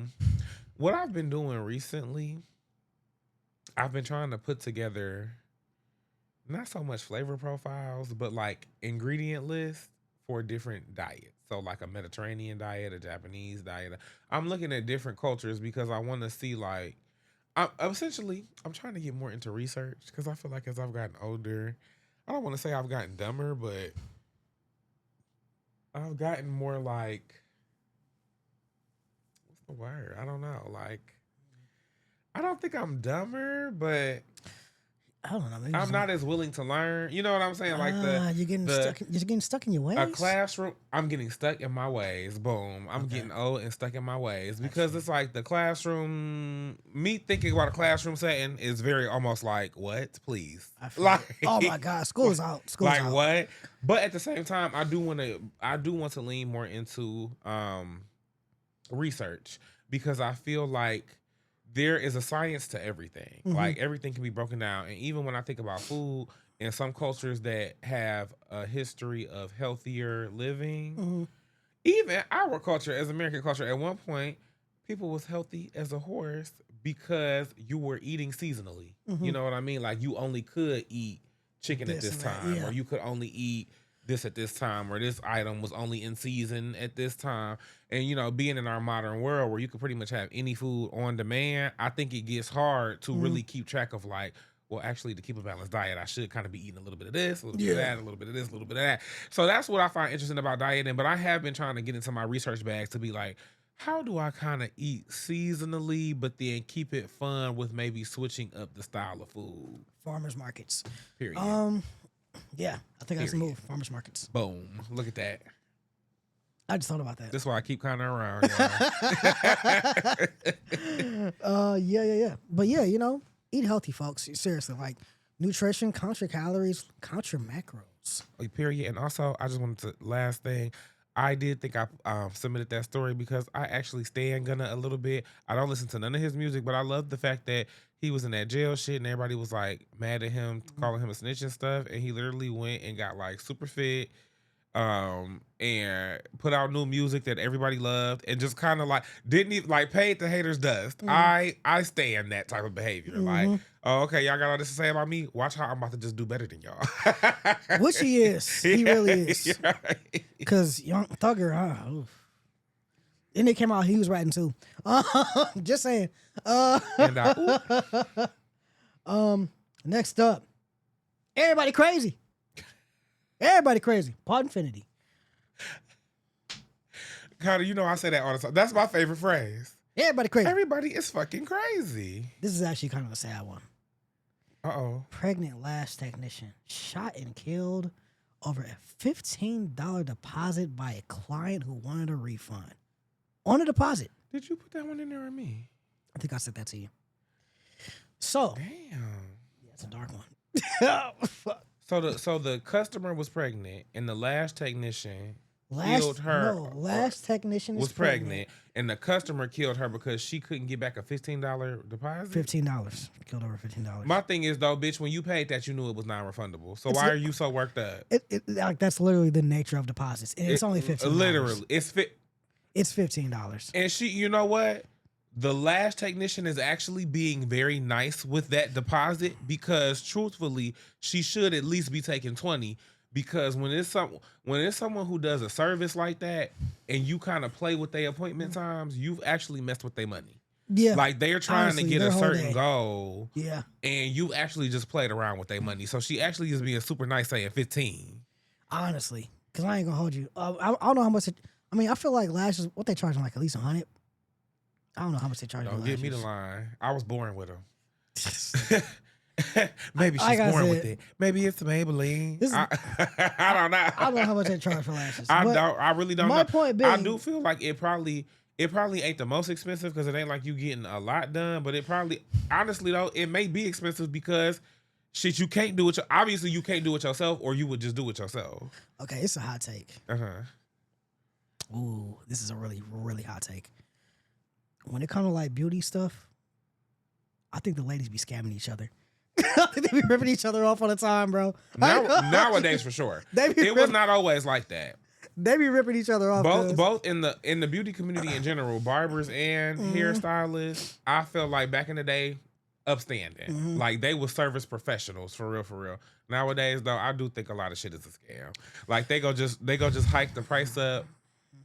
The problem be the bitches who do good work. I feel like they do good work, but you know that your work is probably like $200 worth, but you're charging $800 for the appointment. And because people know it look good or that, oh damn, so she can do that specific style.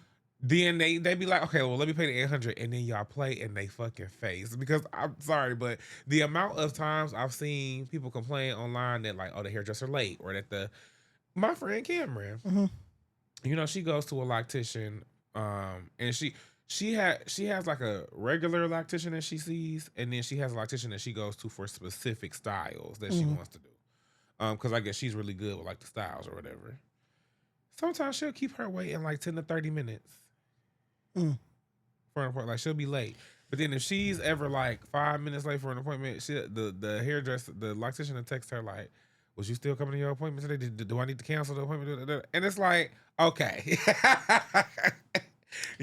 you can't be expensive and unprofessional and charging me. It's just too much. Like they really do be. I do agree with that. This story though, I love how I titled that.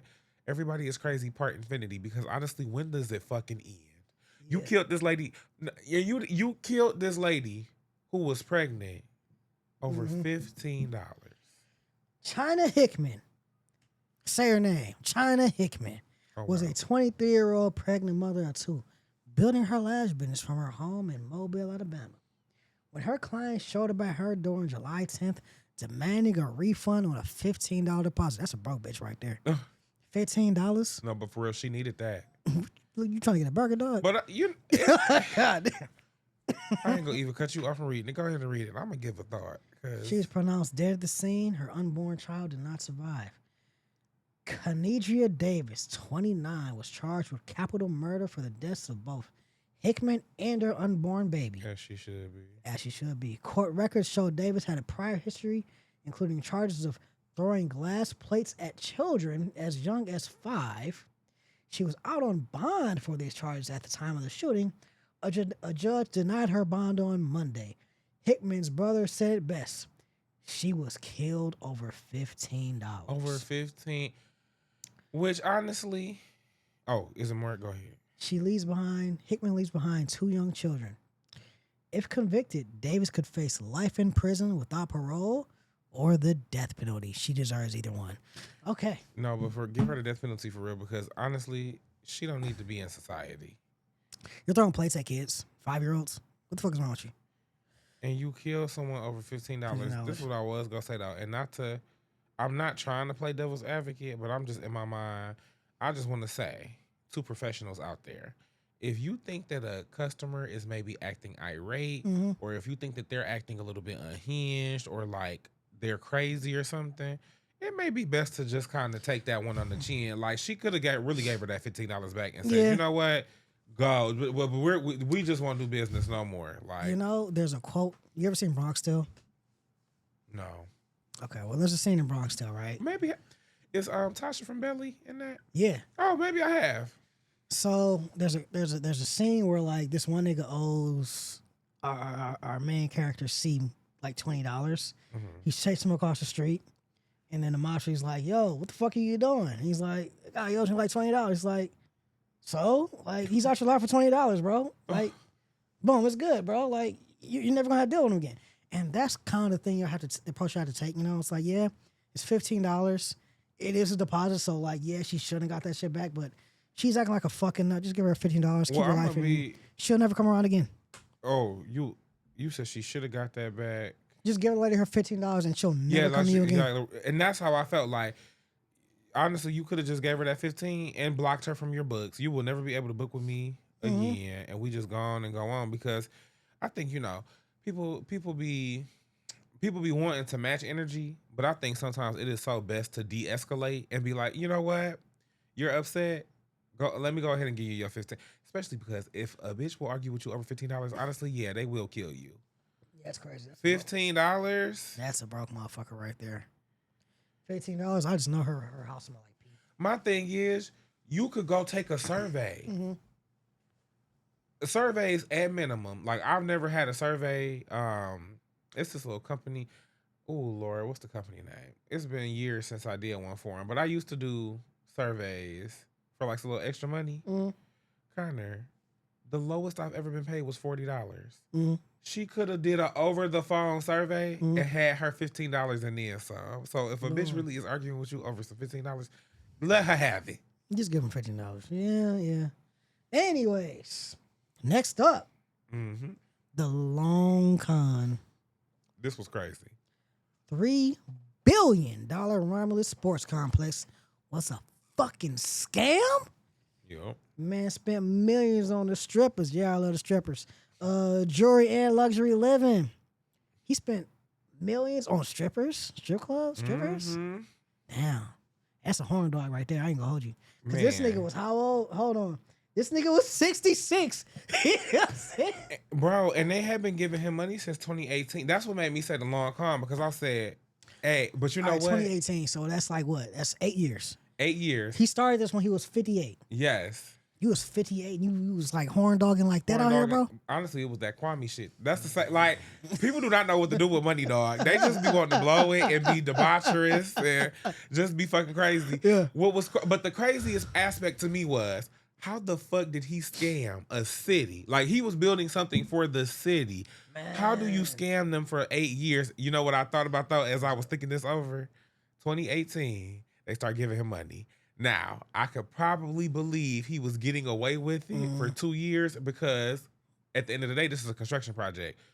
It could be delayed for any number of reasons. And to be honest, if you don't know nothing about construction, like if you're just on the city's end, like, oh, I'm just making sure ordinances is correct, I'm just making sure this is correct, whatever. If he's coming as a construction person saying, oh, we got to delay for this, I could believe for 2 years he got away with it, and then you know what happened? COVID. Rona. Yeah. So I was like, that really was like, okay, like, now he really was doing his big one. Like, well, y'all just go ahead and keep paying, and I'm gonna just get the materials, and then when we back open. I'm be honest, it sucks. Fuck this guy, Kenneth Wayne Bardwell, that's his name. It sucks that he didn't build this shit, because it honestly sounded like it would have been fucking lit. We're talking about, okay, here's what was promised. The 450-acre Motown Sports Project promised a 10,000-seat arena, hockey rinks with an S, hotels, an indoor surf park, IMAX theaters, Top Golf, and a spa. This shit sounded like it would have been fucking lit. Yeah. What the fuck, Kenneth? Just do it, bro. It did sound like it was gonna be super lit, dog. Honestly, bro. That's what, but I said, hey, I ain't gonna lie, like, he did his big, as far as scams go, he did his fucking big one. Like, he did his fucking big one. You can't knock him on that. Like, scam of the fucking century. He said, hey, I'm gonna build this little thing for you, you know? Like, hey, you guys want an indoor surf park? Boom, boom, boom. And then, like I said, I know when COVID hit, he breathed a sigh. He said, oh, I'm about to run these, I'm about to run it up. P long, nigga. Like, man, all that shit. Man, I ain't gonna lie though. That shit probably would have been fun as hell. We need an indoor surf park out here, bro. You know how many Michiganders? Do we go by Michiganders or Michiganians? I always say Michiganders. Michigander? Yeah. I always do an ER variation. Like, if I say Detroit, I'm a Detroiter. Yeah, I feel that. Well, I always do the Michigander. Yeah. So how do you refer to a Texan? A Texaner? Just a Texan? No, that is just a Texan. Okay. And I'm not gonna lie, that just sounds better. So, because I don't really go, I go off of what hit the ear better. Yeah. Like I know when it comes to being a Detroiter, I never say like I'm a Detroitian. Hell no, it don't even hit the ear It right. don't hit right, yeah. But like a Texan, I'm not gonna lie, fly as fuck. Yeah. That's I like that. Rolls off the tongue. Yeah, like so Michiganian versus Michigander. Michigander sounds a little frolicky to me. I feel like Michiganian, it's like, oh, we I don't know. When I hear a Michiganian, it's like, I don't know. We sound a little bit more regal. We sound a little more regal. Michiganian to me, this is gonna be so nerdy, but Michiganian to me sounds like the name that they would pick for a Superman analog. Like in a like a random comic book property, this nigga would be the Michiganian, because it's always something. It's always like the Plutonian or it's something like that. So that's what that sounds like to me. And I'm gonna just be honest. No, it works for me. Call me a Michiganian, not a Michigander. Okay. I don't know. I'm a Michigander over here because you're gonna love to gander. Anyways, well, damn. Bardwell allegedly held the land with $100K yearly deposits for 7 years, but he ain't buy the shit.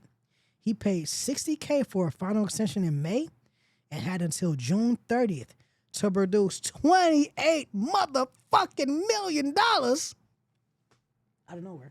Tell an employee, my life depends on this. I'm sure it do. You tell an employee, my life depends on this. I'm sure it do. I'm sorry, but that's kind of hilarious. While claiming 1,800 investors, including a Detroit church that wrote a $10,000 check. The crowdfunding page showed $6.74 million in interest, but 373 of 449 reservations came from just 10 IP addresses, mostly in the Philippines. Money laundering. Police allegedly logged on to inflate the numbers. Money laundering. Banks showed 2.3 million in cash withdrawals, often just under 10K a day, plus 200K plus at strip clubs, 130K plus at stores like Gucci, Louis Vuitton, and Balenciaga. I love to say Louis Vuitton like that. And 420K on, yeah, no, it does wrong. Louis Vuitton. And 420K on Rolexes, purses, and jewelry. He was buying his shorty real shit. I'm jealous. If I could have just touched the hem of his garment. I'm sorry. Another hot take. Hey, ladies, a lot of y'all that be like getting bags from y'all niggas, they lucky be getting y'all fake shit. Just saying. Oh. I'm just saying. They do. They be good fakes. They be dupes. But I was saying, listen, bro, a nigga who works in this field that catches them niggas, they were getting y'all fakes. You know what? I do feel like that. Like, they probably do be good. Because how would you, if you're someone who's like not really buying it yourself, how do you know? I've looked at like court documents for like niggas, like a lot of scammers that be getting busted. And it'll be fake stuff. It's documented. Like, oh, they're buying their shorties fakes. For sure. Well, I'm gonna just put it out there. I don't mind. if it look like Anyway, okay. 2.3 million in cash withdrawals often. Money laundering. Hey, if somebody ever came to me and said, "Hey, you need to be coming up with 28 million today," I think I would actually shit myself right there. On the spot. Are we gonna kill somebody? Like, what are you talking about? Like what? What are you talking about? Oh. Okay, Winston said he spent up to 10K per strip club visit, carried cash in grocery bags, and handed employees $1,500 each for shopping sprees. His girlfriend got $19K a month, getting that money. Ooh, period. His wife cashed investor checks marked large bills on withdrawal slips and had rent paid by the company. You know, yikes. I can at least respect that he took this stolen money and said, "I'm gonna treat my wife and my girlfriend the best." Yeah, fuck it. About 10 workers, 10 of them, ran the operation from a FedEx office, paid $1K to $3K weekly in cash. No payroll records. Investors signed NDAs. 5 off-duty police officers worked as his security. One employee said he freaked out because there was nothing to show. When asked for the books, admitted robbing Peter to pay Paul and warned staff, if I go down, you're all going down with me. Oh, I'd have sang like a canary that day. I would have left right after work and said, okay, let me go get my immunity deal because I don't know what the fuck you're talking about. When she questioned him, he allegedly threatened to leak intimate photos of her. Oh, shit. Of the girlfriend? Oh, wow. He pitched failed company. He pitched failed complexes since 2009 in Pontiac, Vandalia, Illinois, and Winchester, Kentucky, and hasn't filed personal taxes since 2019. Kenneth Wayne's in trouble. I have a question. What's up? The $19K a month he was giving her, does that become something like, could they prosecute her for that? Or do she get to keep, like let's say she just was saving it up or whatever, like, do she get to keep that money? Is that money considered what they call it, ill-gotten gains, or how does that work? I think they might take the money from her, but they're not gonna charge her for nothing. Oh, that fucking sucks. Reasonable doubt type shit. But it's because it's all considered ill-gotten gains. Because like it's Damn, that sucks. Yeah. Fruit of a poisonous tree. fruit of a poisonous true. Damn, That man. fucking sucks. Because $19K a month, bitch, I need that. You gotta start over at 66. Damn, babe. Oh, the girlfriend was 66 too? I don't know. I'm just guessing. I was about to say, like, now I could believe the wife maybe was 66 too, but the girlfriend I would think would be younger. Nah. So, yeah, that's fucked. Next up, a waste of fucking space. Straight drop, you piece of shit. The guy who, not even allegedly, he shot Young Dolph years and years ago. Yeah. He claims that Young Dolph offered him I really be $100K. titling that shit whatever I want to. You really do. It's okay. It's okay. He's a waste of space, though. Fuck him. Straight drop claims that Young Dolph offered him $100K to sign him, but he turned down because he felt like he was worth way more, in his own words. Only to later only get paid $800 to kill Young Dolph. Granted, he was paid $800. He was offered like, I think it was like $50,000 or something like that. Mm-hmm. He still wasn't. It was still less, but yeah. That'd be my issue. Is that this is why I think I said a waste of space, because genuinely reading that, I said to myself, I said, you know, I'm a little irritated because you had so much pride and ego when it came to like being an artist, securing this record. I'm worth way more. But the minute that you could kill somebody, all of a sudden it was whatever price. You know what I'm saying? Like, where the fuck was your priorities at with that? Like, you was really is just a waste of space. Like, Yeah. you had an opportunity. Like, you know how very few people actually get that opportunity for that big break, you know? And then you had it and felt like, well, I'm just worth so much more just to become a contract killer. Just become a contract killer. You could have been a rapper with $100K. Piece of shit. Oh, Anyway, you know, it's kind of crazy. I wish that people understood, you know, like shit about music. Like, you know, most acts fail. That's why like a lot of music deals are low-key shit in the beginning. Because most acts fail. They lose money on most artists. What Finesse 2 Times say? I just found out I'm in a 360. Somebody get me out of this before I crash out. No packy. Cereal, no milk. Oh my gosh. Cereal with the canned milk.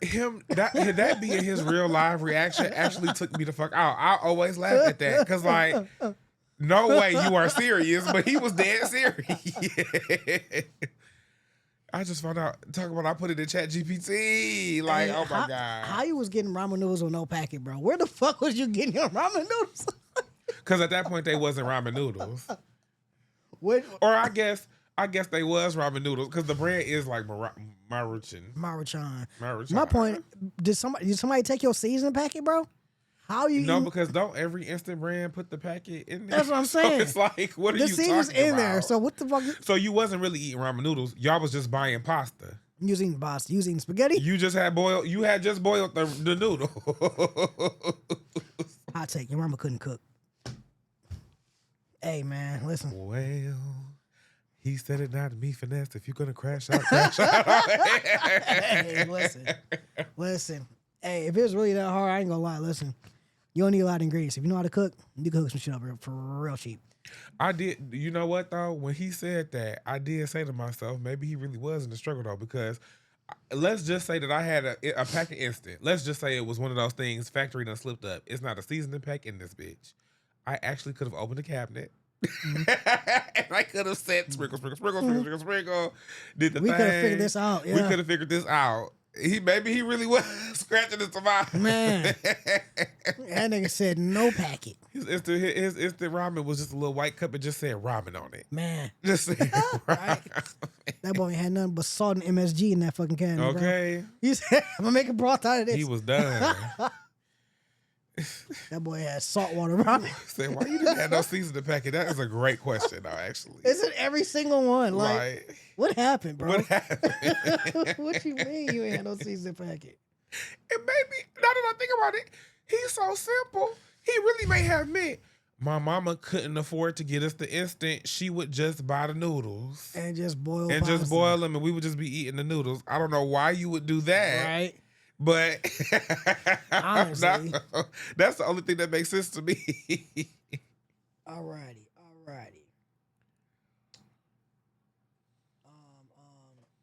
But yeah, this guy, he straight drop. He's in prison now. I think he might have got life. I don't know for sure. Kill young Dolph at the cookie shop years and years ago. Yeah. And yeah, passed up on $100K. He only got paid $800 to kill the guy. Thing is, the guy who put the hit on Young Dolph is also dead now. Wow. The Yo guy's big brother, by the way. Circle of death. Circle of death. Next up, this is why my grandparents never go out to eat. Ooh, kind of this irritated the fuck out of me when I seen it. Like I started itching. Here we see a young lady slicing up some za, a pizza. She takes a slice right out the middle, real thin slice, sets it to the side, takes both halves of the pizza, puts them together like it's one pizza, then proceeds to slice the rest of it. Trifast motherfucker. It was so trifling. And when I seen it, I said, this is exact. So none of my grandparents and none of my grandparents, they siblings, or my uncle go out to eat. And I've always, because we were such a going out to eat family. Like when I say we were regulars at a lot of different places. I always would wonder, like, why do they not go out to eat? So then when I talked to them about it, they said a lot of them have worked in restaurants or they've worked in the service or something like that. They was like, we just know, like, more often than not, they mishandling that food. Even at the best of places, they are mishandling that food. This is the shit they be talking about. Don't get me wrong, she had her gloves on, all of that. The fact that you would take a slice out my motherfucking pizza, bitch, and then get the scarfing it down back there after you just MacGyvered the rest of my motherfucking pizza. Actually, bitch, you're trifling, and I want my money back. And honestly, I'm gonna sue because don't be back here fiddling and fucking with my food. Cut it the way your manager taught you to cut it. I would throw an egg at that bitch. What the fuck you doing? I just couldn't even imagine being like the general manager at the place, and I seen that shit on the cameras. I genuinely would have called a whole staff meeting and embarrassed her ass. Like, I ain't gonna lie, that shit happened like one time. I told the nigga like, hey bro, I don't want my food no more. Get my money back. I told the manager right then, hey yo, I was sitting right here. I just saw your man's pick his nose all up in that motherfucker. Nigga picked his nose. This is a sushi spot. Picked his nose. So they hand rolling. I'm like, oh no, I'm like, hey yo, your man picked his nose, bro. My grandparents they say, or they be like, them people be mishandling that food 9 times out of 10. You can't go nowhere because they is messing that food up, or they're not being right. Honestly, when I used to work at Blaze Pizza, back in the day, I'm not gonna say people was ever on that type of tip, but definitely, you're supposed to, if somebody says that they're vegan or if they have any type of different dietary, they eat gluten-free or they whatever, you're supposed to change your gloves. A lot of people did not do that. That's a dick move, guys. But, I think being a worker there, I used to kind of try to see their side of like, hey, it'd be a rush it be rushes through this motherfucker, and we be trying to get these pizzas out, and we don't always want to stop and go change our gloves and then come back to the assembly line, and then because then we slowing shit down. However, somebody gets sick in this motherfucker, and then they sue the place. Then don't nobody got no job. So Yeah. checks and balances, people. Checks and balances. Don't be trifling. Next up, ignorant nigga alert. I do not like Charleston White.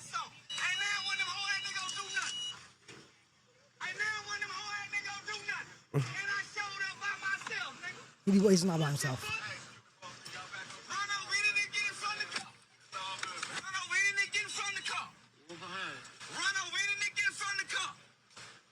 He said, run over any nigga in front of the car.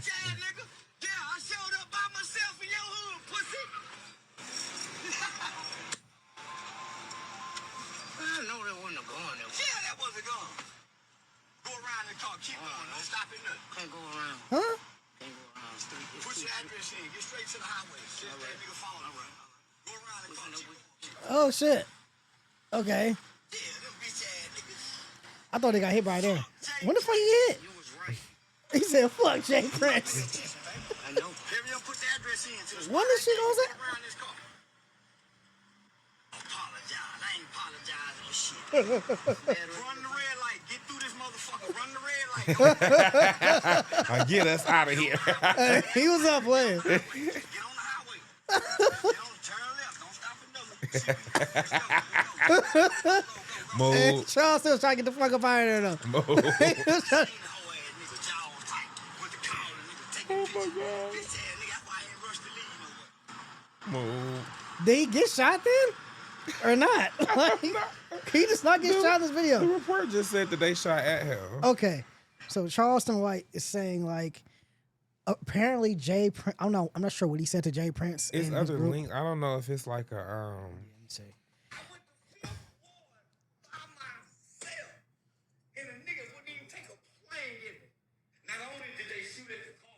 Okay, he got shot at.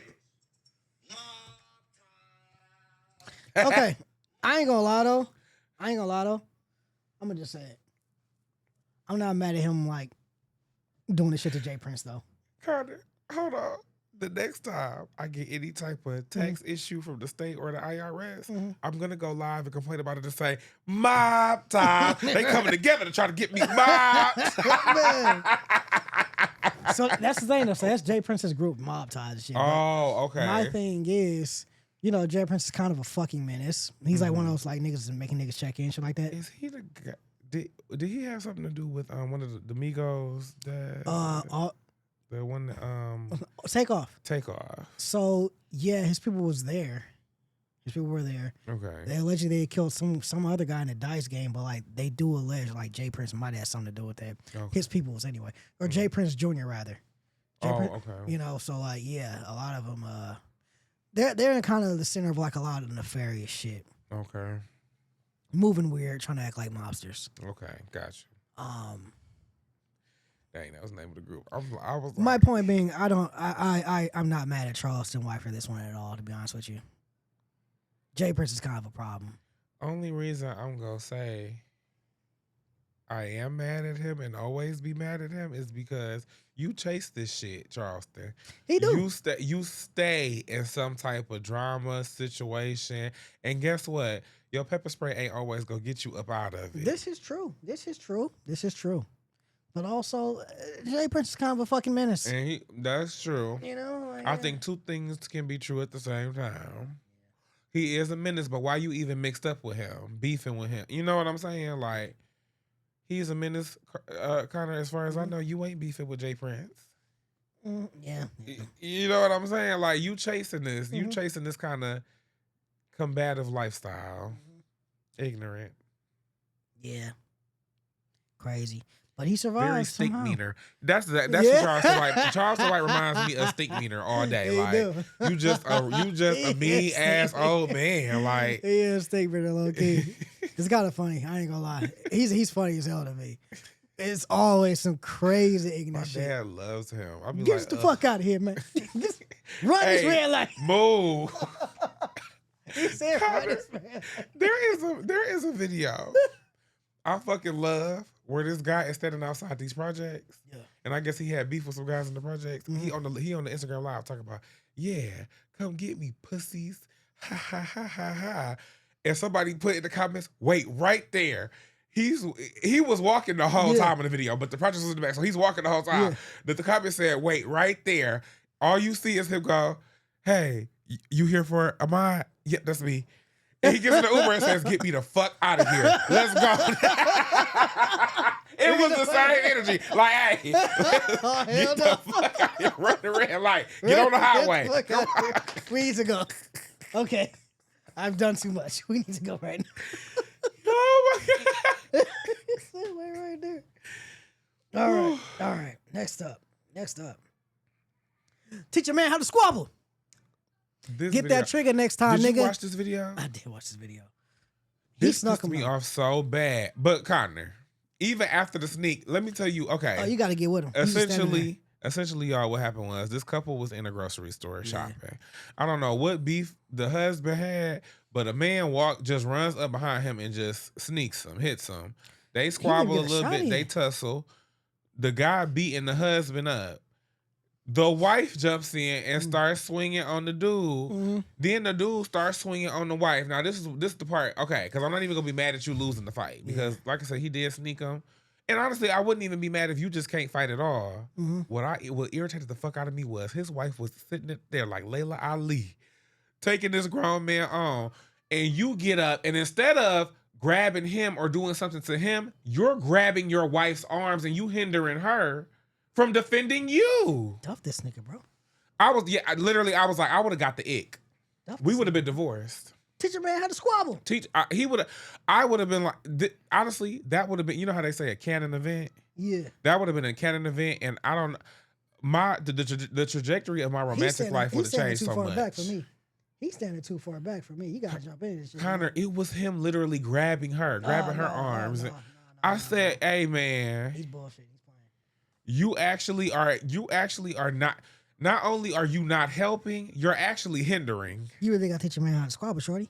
And then the kids, your kids is right here too. Like that, he had no survival instinct in him. Like he had no type of like protection.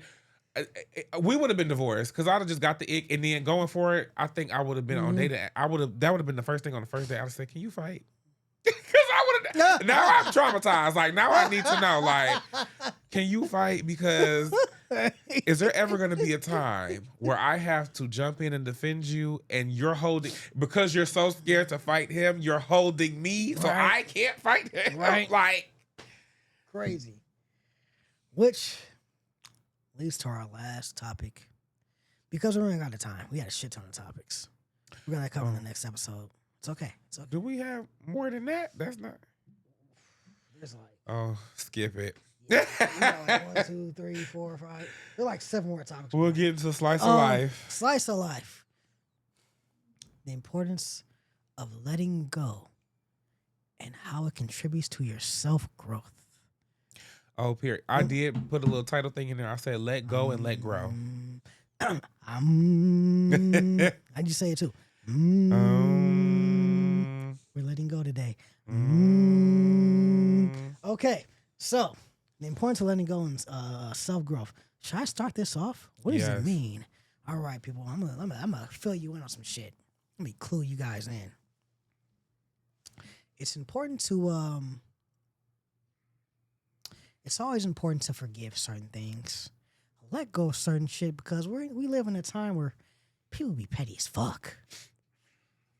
And 9 times out of 10, that shit kind of just holds you back. Not gonna lie, you're so busy looking for your get back and for this and that, and you kind of end up missing the opportunities for yourself. So it's important to always sometimes you gotta let shit go. Go on with your life and be a better person. Be the better person, Mm-hmm. How do you feel about this, Dylan? I feel like this definitely resonates with me. Mm-hmm. I think I am someone because, bro, so genuinely, I'm a perfectionist. That really do sometimes just be harshing the vibe of life because I do be wanting everything to be like super perfect. So not even in the aspect of like holding a grudge, but I sometimes cannot let things go where I'm like, dang, I could have did this better, or oh, I didn't do this as good as I maybe wanted to, or oh, dang, this opportunity I really dropped the ball on. I will just harp on that, and um, it'll really get me down because I really be like, damn, it's almost like I put myself in this place where it's like, well, I done just messed up, so I'm never gonna be able to come correct. And I do think like getting older is just realizing that I'll safely say 99% of life is out of your control. Yeah. From how people act to how things go to opportunities that you may not have made the most out of. There is like life really can pile on, and the only way to not be weighed down is to kind of let go at certain intervals. Like you do have to always just figure out what your hard boundaries are as far as like, okay, I can be upset about whatever for this amount of time, and then we do have to move on. And that's been big for me, just in the sense of like, okay, this shit was fucked up. Next week will be better. And I may give myself the day to be like, damn, I fucked that shit up. We had did something outside, and I think we didn't have no mics at all. And I was harping on that for so long because I was like, I should have remembered that. Then I said, bitch, I'll just put it out next time. Then we put it out next time, and we didn't have the best quality mics. And then I said, I didn't even harp on that one. I literally was like, okay, we ain't had the best quality mics. Perfect. I'm about to order these mics that Alexis suggested to us, and then boom, we was on to the next. So I do agree with you. I think letting go. Look, that was on Huh? camera. That's how I looked over. That was on camera. Me bumping into the mic just now. But okay. Fuck, I don't remember what I was about to say. Go ahead, close this out. Moral of the fucking story. Sometimes you just gotta let shit go. You know what I mean? Sometimes that anger and shit like that shit'll hold you up. So I think that sometimes letting shit go, being better, will make you a whole lot happier, and you'll get a whole lot more done in your life. So remember, let go, because you'll grow from it. Okay, wait. I just remember what I was about to say. Okay. You always carry luggage with you, but it's up to you to decide how heavy that luggage is going to be. There you go. You're going to carry that weight. Spike Spiegel. All right.